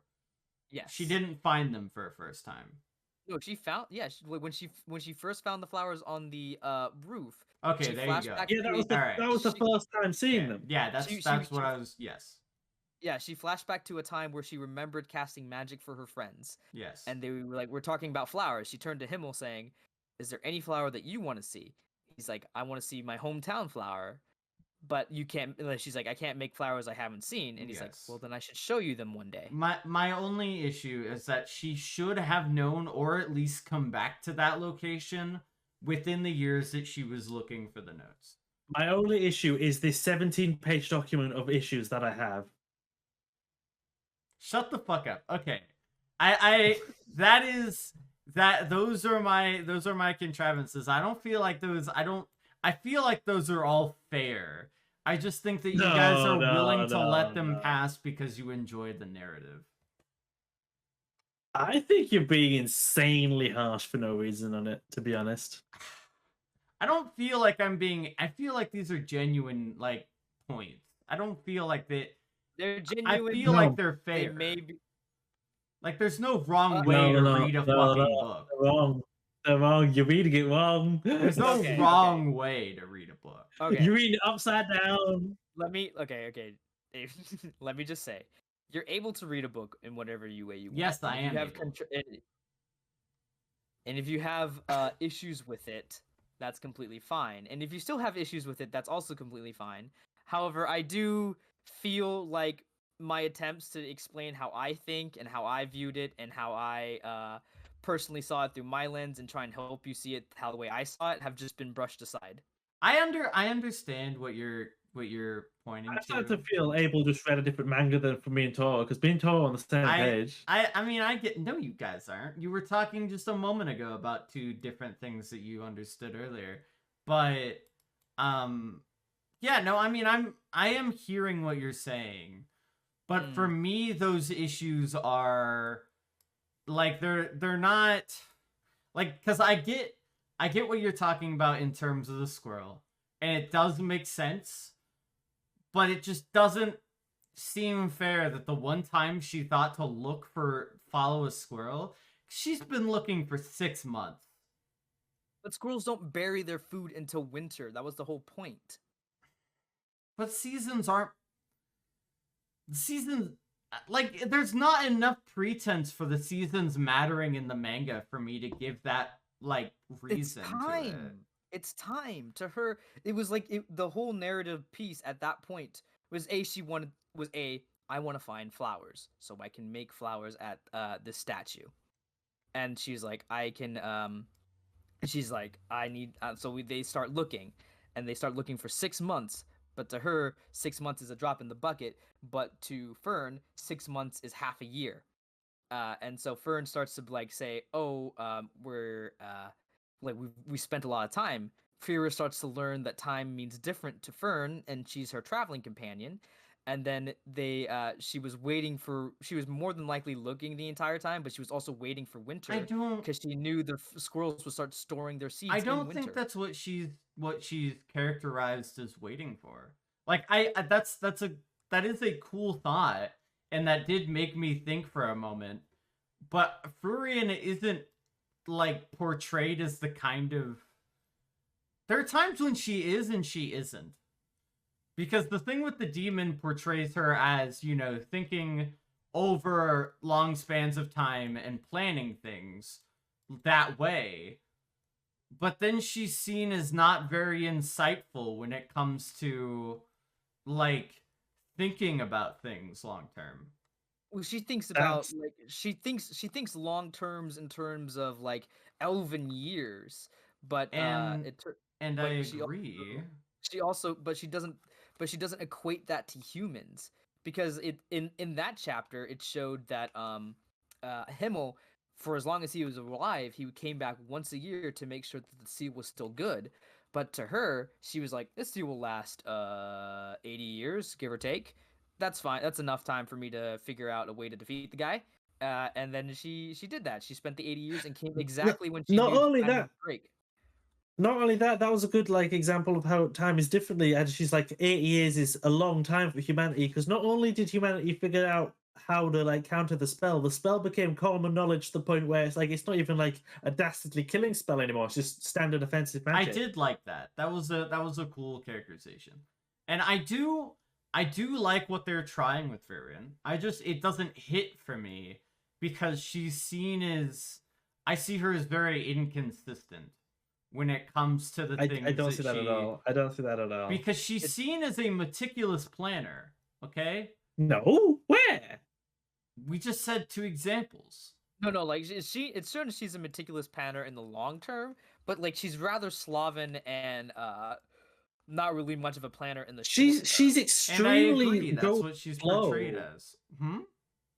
She's extremely go with the flow. That's what she does.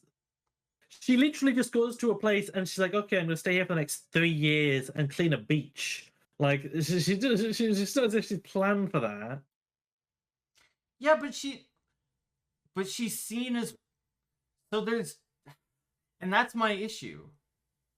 That's my issue. Is there are times when she's seen as not planning, but she's seen as planning really hard for certain things. No, but that's the thing. It's like the disparity between the two is she plans for long term and elven years, but then when it's subjugated against when it's subjugated against what's the word I'm looking for? Fern and Fern's perception of time. Fern, like, she doesn't really plan so much in the short term. To her, half a year spent cleaning up a beach is certainly fine for her because she doesn't really mind. But to Fern, it's a big Yeah. thing. Yeah, I get it. It's just there's too many contrasts for me. Anyways, so we'll move on to our final thoughts about the manga. Did you guys, Tora, did you like the manga? I did. I believe it has a good story and a good message. Lots of parts of it hit home, especially the part with the priest where you're never really forgot. You're like you never truly die until the stories and lessons that you've left behind are forgotten. Um, I do like it. I'm interested to see where it goes. I'm interested to see the anime when it comes out. That's my personal take on it. I didn't. Okay, Panda, what did you think? I think it was very good, and it was very well in the way I think the pacing was good in the way like kind of just like slow. I think it's like it had a good vibe. The vibes were right. You know what I mean? I'm too tired. I've been arguing with a goblin who doesn't know how to read a manga without playing. I think yeah. I do like the manga, and I would recommend the first 13 chapters. But You wouldn't have guessed. it was one of those mangas that there were more cracks in the story as I read on, and I personally don't want to read more. I I personally like the story it's told, and I don't want to see it. Like, I don't want to keep, like, I don't want to progress and see how it flounders. It's just there's so many small things that were issues in my mind, and I'm one of those people that's really anal with my stories because I want them to make sense. I'm like an Attack on Titan enjoyer or a Death Note enjoyer, okay? I need all the little notes to come together and make sense. Otherwise, the story isn't enjoyable. Wait a minute. You tell me Attack on Titan makes sense? Yeah. No. I've never seen Attack on Titan, so I can't argue. Yeah. The But story Death is really Note, like, intricately Death Note woven. Death Note was really great good until like until the end. second half. Yeah, I think it fell, but I mean, I enjoyed it to the end. Well, it's more or less. You're welcome. Exactly. Attack on Titan had tons of plot holes. Attack on Titan was like So it only has plot holes if you don't read the whole manga.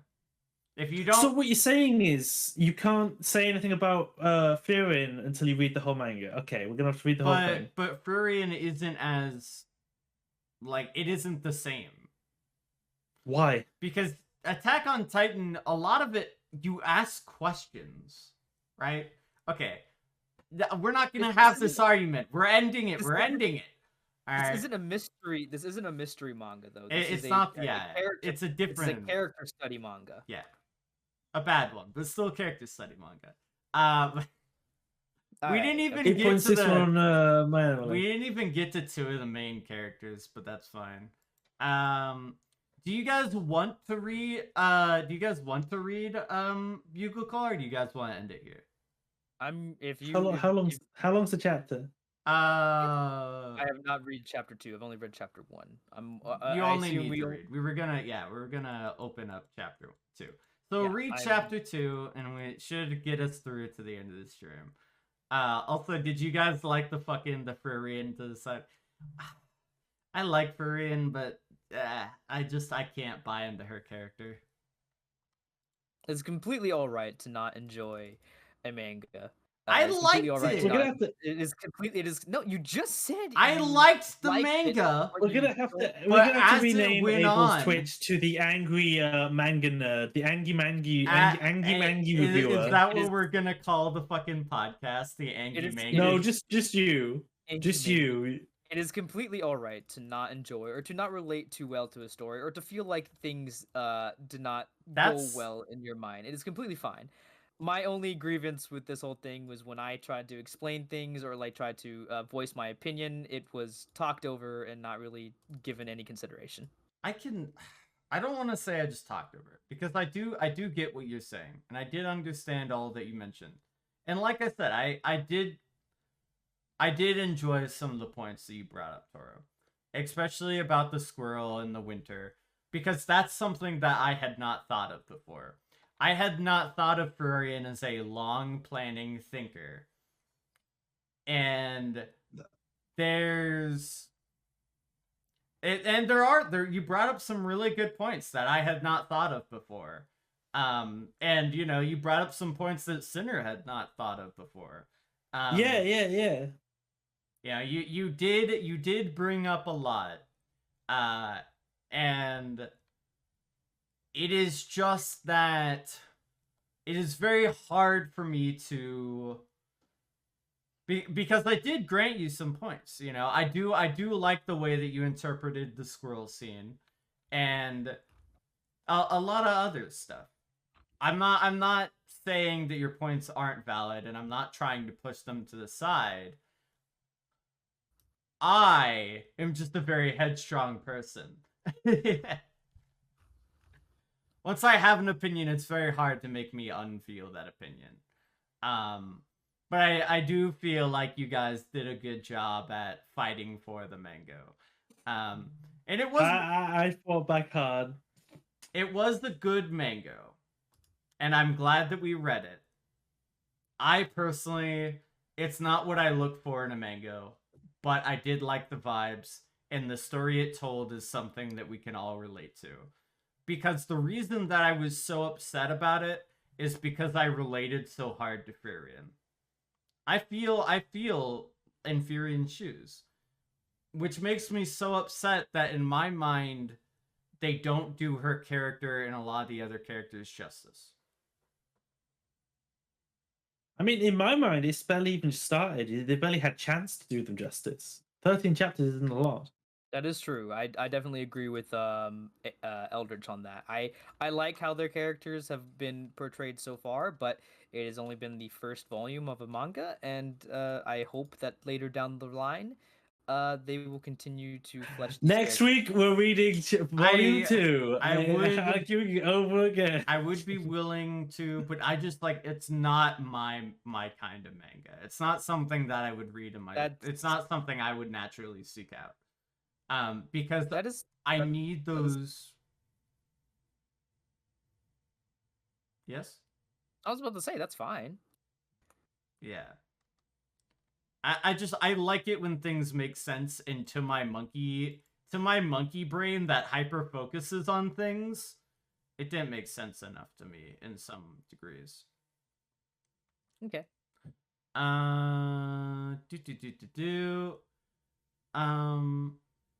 But yeah, So Abel's the Simon Cowell of our podcast. It's all right. It's all right. Do we want to read the bugle call? Yeah, let's pull up the bugle call. I'll pull it up. All right. And I'm not trying to make you feel bad, Torren. I'm not trying to make you feel like I'm shouting over you. That's just my personality. When I that's how you know I really like something. If that's how you know I want it. Yeah. I mean, I was like that with Elden Ring. I mean, I like things by like analyzing them. I tear things apart so that they can be better. And that's how I was raised, which is why I'm toxic. All right, let me pull up. I'll go ahead stream the window both to Twitch and to you. Let me go ahead. Bunk, bunk, bunk. Let's go share screen. We'll just do Kyushitsu Chapter 2 go live. Yes. And then let me I do have the handy blocker that Sinner introduced last time. Now let me pull up the You had ad block installed. Could you believe it? The ad block installed, yeah. Now let me go window capture. Yeah. I do feel like you brought up some really good points though, Torarara. You do the thinky think, and I don't want you to think that that your points are invalid. All right. Me. How are we gonna do this? I might have to go to the other screen and go to PNGs for this one. Hold on. Maybe. Whatever you feels best. You're such a fucking bottom. Okay, hold on. I mean, there is no like wait, there is no like open, there is no good place to. Oh, maybe that maybe works. Maybe we can put Like, it. maybe, We can like- put it there. There you go. Yeah. I'd say that I'd say fits we probably perfectly actually. okay. Because there you go. I could cut it and stretch it, but I think that fits just fine with the chat there. Hmm. I'd definitely say probably in the future we might like have something similar to the gameplay screen where Yeah. we're pushed off to the side. Big stretch. Everybody stretch your limbs. Harder, bugle call, daddy. Okay. So before we start though, it updates as you guys throw images in. That would be nice. Jam boards? Oh, we can do jam boards. Put that on the list, Center. Jam boards. You're the Jam secretary. boards? Yeah, jam boards. Put that in. Pencil us in for jam boards. Okay. So Pencils in. cool. So Tora, you read chapter 1. Before we get on to chapter 2, how'd you feel about chapter 1? I thought it was interesting. Lay down some good mysteries, characterizations. The way the chapter kind of rhymed with the mercenary sort of father figure getting his head chopped off at the end was poetic. Interested to see where it goes. Okay. Yeah, I mean, yeah, it's just the first chapter. I don't have like incredibly. it strong was a feelings about really it. big chapter though. I have Yeah. a list of grievances.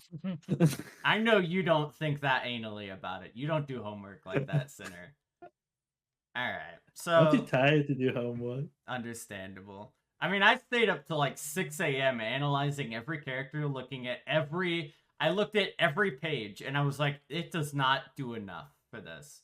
Like, I literally, I looked to make sure I had a grievance, and I looked to make sure that it worked, and it did. But anyways, so who's speaking right now? Let me look. Oh, this is the old tinhead guy. That's you. Put on your filters, Sinner. Bane. Let's go. Okay. Let me just. This is the moment I've been waiting for. This is what it's all about, baby. This is what you woke up in the morning for.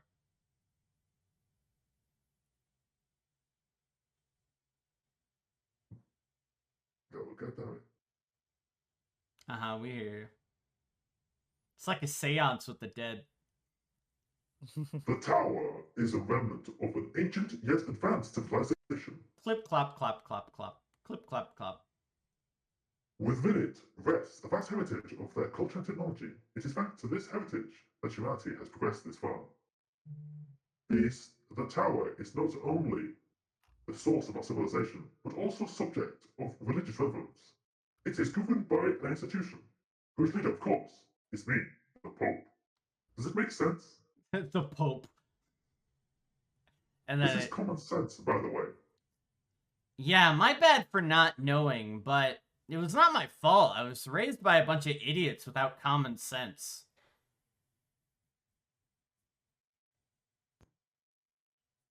Yes, it's fine, as long as you have the will to learn. Isn't that helmet uncomfortable to wear? Why not? Where are they going? They're like in a And little here cave. we are. It's a little hobbit hole. Have you guys ever had like dreams of vistas like this though? Like I've always wanted a house like this. Yeah, that'd be neat. Am I the I only want a wizard tower. Yeah, but like shit like that in England is common because you guys are just real No, life it ain't. hobbits. You guys are No, real it life. ain't. Oh, is that Scotland? My bad. That's Scotland. No, you think of New Zealand, dude? New Zealand? Okay.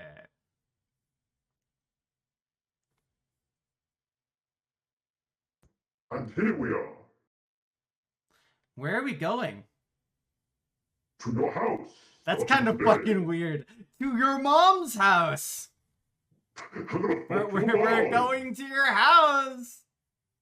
I'm very I familiar with fucking your love mother. that. The Sequoia Mansion is your new abode. What kind of tree is a sequoia? Big one. Is it a big tree? Somebody look don't up know. the special traits of a sequoia and let me know what they are. I love his face here. Man, Me- shook. He's never me- seen a tree before. Me when I see Sequoia big cock. is a term is a term referred to giant mountainsides. Is it? Huge mountains, rugged foothills, deep canyons, vast caverns, and the world's largest tree exemplified the diversity of landscapes. So the In the world's Sequoia King's Tower. Hmm. Sequoia's King's Canyon. That's cool. I guess it makes sense for the Pope to live in then. Oh, it's also a name for a redwood tree. Well, yeah. I was asking you what It's does the Elden tree Ring! mean? It is. Shut the fuck up. It does have those vibes though. It has very berserky vibes. What's so special about These giant other sequoia trees? mummies, mind you. Fuck. Cool. All right. They go into the mansion. Okay. The fact that you Rami exist is not made public. Your powers surpass human knowledge, so the masses would only look at you with fear. Nonetheless, the soldiers are all aware of what Rami are, and there are rumors even among citizens. This is your room. I love that all the doors are built specifically for his helmet. With how they open. They got the little top there. Yeah. I think that's cute. Okay, here. Ryuka. Isn't that an instrument? What the fuck? Is that an Stop it, instrument? idiot. What the fuck? Is It's a that an trumpet, instrument? obviously. It's an exceptionally sophisticated brass instrument. Trumpets are characterized by their piston design, via which the trumpeter may play sounds beyond overtones. With concert melodies, even designing an instrument like this is feat in of itself. This instrument was created. Oh wait. Oh, that's still the tuna man. This instrument was created thanks to the technology found in the tower. From now on, you shall fight to protect the tower. In return for your efforts, I am ready to provide the necessary resources for your musical education, all in accordance with the promise we made. No? Yeah. I like Ryuka because he's just like he's a trash husband. Right? He's a very trash husband kind of character. That's your taste, isn't it? Huh? I do like Yeah. You're a fucking raccoon and you're a trash panda. Wait, you're not a raccoon, you're a cat, my bad. You've got very like raccoony ears though. I'm a tiger. Oh yeah, my bad. You're a tiger. Majestic, Before powerful I king of the formally employ you, beasts. Ryuka, You I can want be you to my demonstrate your king power once anytime. more. Pog. Just us flirting under the fucking tuna can man as he guides Ryuka through the. Where are you taking me, boss? Oh, They are Rami, just like you. you gotta go these two. These two. That was yeah. Well, now he needs to do it again because he did it wrong. They are Rami, just like you. So what do you guys think? I think this girl was in the last page. Oh, both of them were. They were in the last. Yeah. comic. Yeah, one of them healed Ryuna, and the other one Ryuka, threw yeah. a horse. Yeah. Ryuka. Actually, no. It's a. Oh yeah, it is. It is. You're right. Demi and Zoe. I love how you say it. You want to be Zoe? I'll try. Okay. Sorry, I threw a horse at you. Question mark? ... The city of Teruri is a giant berg. We are presently on the wall that faces the ocean. Do you see the ships, the ones surrounding the harbor? I think I do. Yeah, and there's more than a few. All of them are dispatched by a neighboring country's military. Wait, isn't that, like, bad? For a month, they have blocked our trade. As I said earlier, the tower contains a lot of valuable heritage. Architectural knowledge, linguistic information, weapon designs, the secrets behind cast coinage. The technology information that the tower blesses the country directly relates to the said country's national power. Of course, the tower has other functions as well, but I digress. By now you surely understand why I wish for your help in protecting this tower. So what do we think the tower is, gangs? How do we feel about the tower? Femboy prison. It's probably a prison. So it's probably got like some sort of magic in it. He said that there was technology found in it. Maybe one of those things where humanity burned itself to the to atoms, and this is the post-apocalyptic society picking up the remnants. That's actually a Yeah, really it's good. Elon Musk's hard drive. That's a really good fucking point. What if it is? I didn't even think of that before. That's I didn't think that this could be like Fallout New Vegas kind of vibes. But yeah, I mean that's a good point, Tora. It could be. We've already read that bit. We've already read the back. Keep going. Okay. We got a conquistador. Could that geezer over there be this place's commanding officer?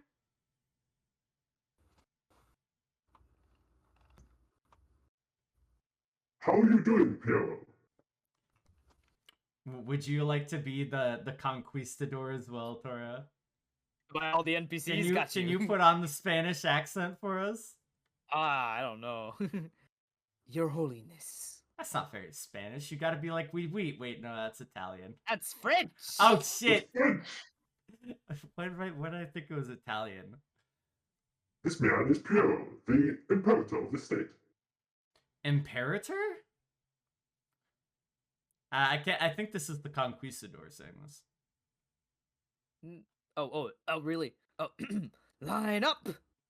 And the little. You got to do Puss in Boots. Just do Puss in Boots. Yeah, just do Puss in Boots. Fear me if you dare. There you go. See, you got it. There's all these boys lining up. Oh. Now then, Yuka. I love Ryuka's character design. I don't know what it is. I just like Ryuka as a character. Scrunkly. He's very Scrunkly yeah, Femboy. I love Scrunk. Look at him. Look at his little face. I love him. Look at him. I want to take him home. OMG, Tora's Puss in Boots is so cute. It is. I want to just give Tora all the head pats. Man, this guy really means business, huh? Hi, Your mission Beatlings. here is to command the soldiers down below. There's little. Ah, it's the Illuminati.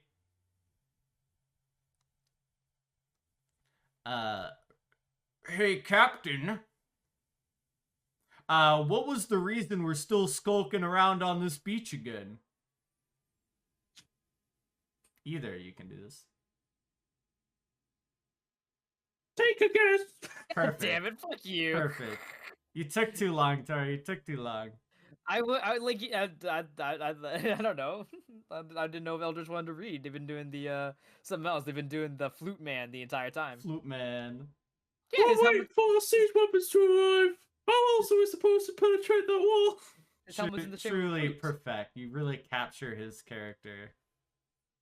Oh, right. I was just wondering if it's safe for us around here, right in front of the enemy.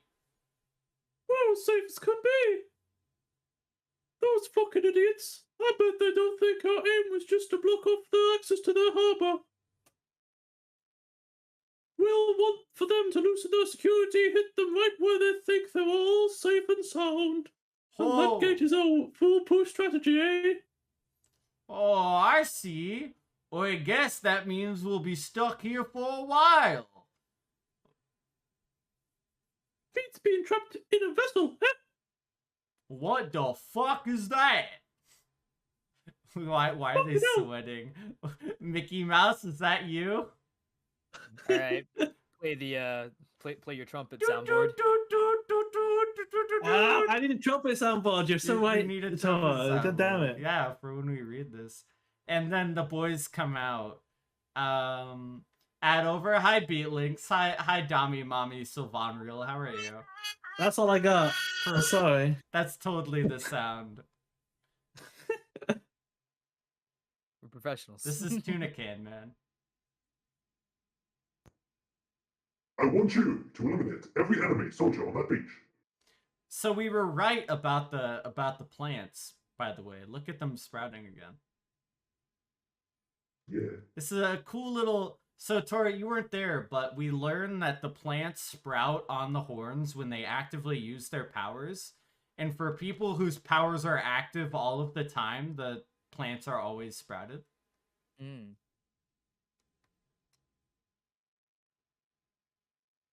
I can't allow an enemy encampment right outside my gate, you see. Most likely they're on standby waiting for a siege device to arrive. I want those eyesores wiped out. Don't let them escape. Don't you agree, Piero? It is you say, Your Holiness.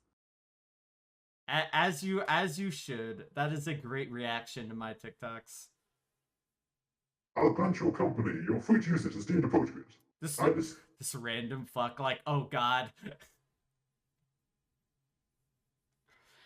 I understand your objective, but you do know I've never been in command before, right? Surely you jest. Was it not that you commanded your... Oh, that is him. That is Toon Man. I thought that was like a fine man. Yes. Was it not you that commanded the soldiers to retreat before the day last? It's kind of complicated. Besides, I don't know our troop signals and... They're the same as the ones you use, right, Piero? It is as you say, Your Holiness. God, I love Piero. you like Piero? His name is Pietro. It is not Piero. You're getting rid of the T. It's a silent T. Sure it is. But well, I'm not sure I'm ready to bear that burden. Those soldiers' lives will hang on me, won't they? You're overthinking it. Think of all of this as a little test, that's all. A test? But that guy looks like he's about to shit a brick. Alright.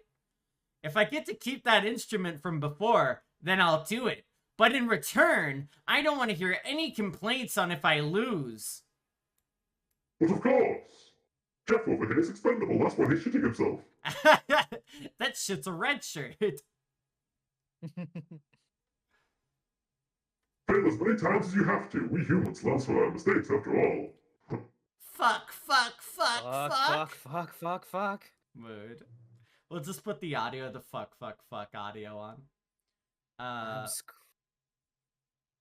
I'm screwed. I can't believe that kid's commanding me and my soldiers. Sure, any soldier worth their salt should die in combat. But this? Test my ass! This is a fool's errand! And those lines... I love how he's just, like, getting ready to play his little trumpet, like, you know, testing the thing. What the hell is that light? You're all seeing that net, right? Yeah! I was worried the two of us had gone crazy, but we're still good. I ain't crazy yet.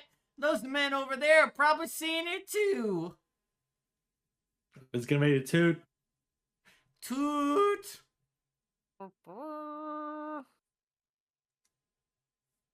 Oh, that's me. I hear it. That's the signal. Forward!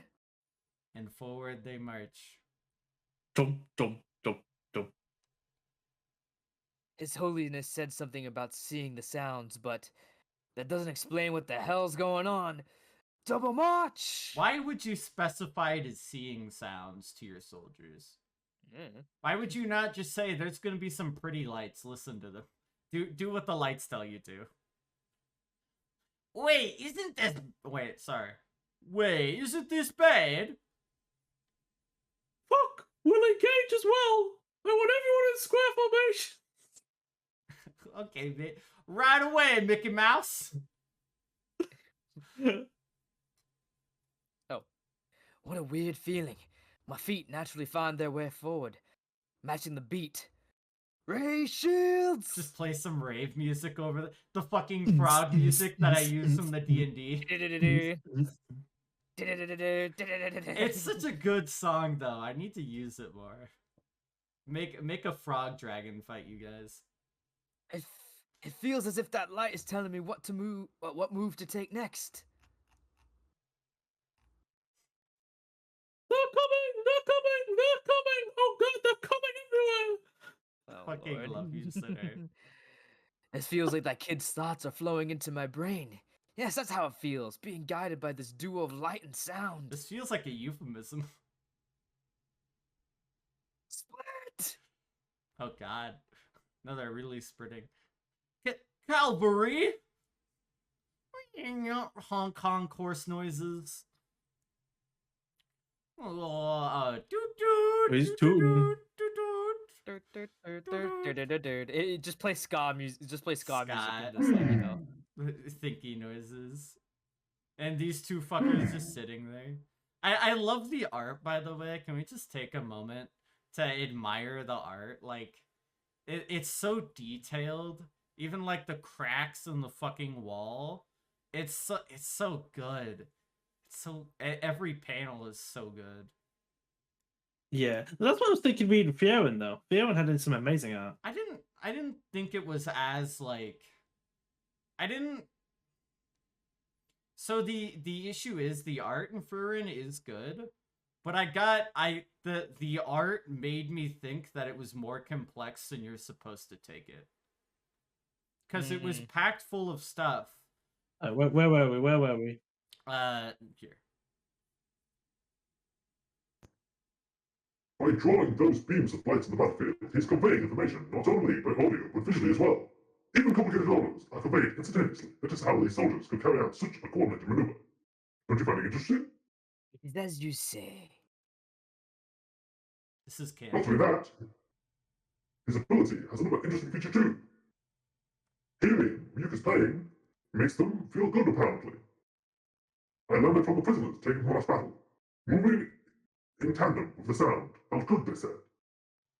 All they did was follow the signals, and yet it was supposedly like moving by your own will. By the way, watching from here, we can only see the light. That's you, yeah. I assume then it is those under the Ryuka's command who receive his thoughts. Interesting, right?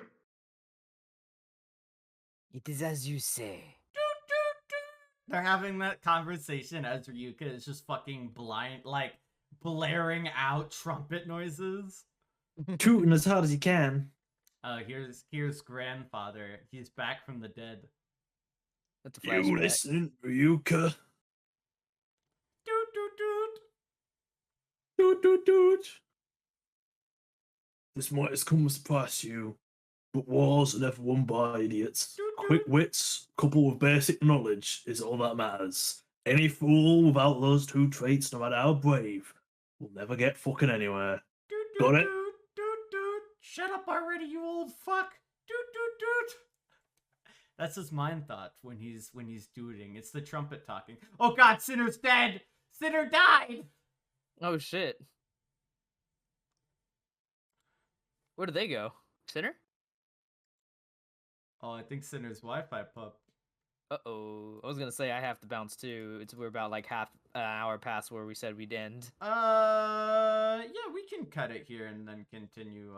We can cut it up. Make another. Make a two-parter. I'll just bookmark where we are. But yeah. Thank you for all coming. You may depart and go hang out with your friend. I will end stream. Goodbye. Yeah. You too. All right. Okay. So that was a good stream, chat. That was oh shit, head pat here. There you go. That was a very good stream. I had a lot of fun. I actually had a lot more fun talking about Furion and all that stuff. And especially about Bugle Call. I really like Bugle Call. I'm excited to get back into Bugle Call and get at least caught up. Because I read till chapter, I think, 4. And I had to stop to, keep up with stream. Probably next stream we'll just read Bugle Call and try and catch up with it. But yeah. Love you all very much. I will go find somebody to raid. Let me find somebody to raid. Let me find somebody. Who do I want to raid? Who do I want to raid? There's a lot of choices. Let me go look.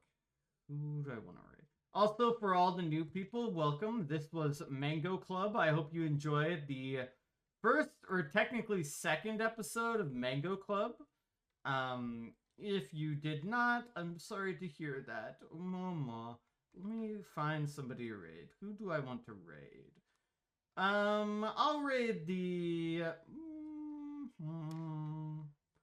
This Beans Live. Who's this? Let me look at this. Who are you? Who are you? I do not know this person. There anyone else I can raid? Let's raid.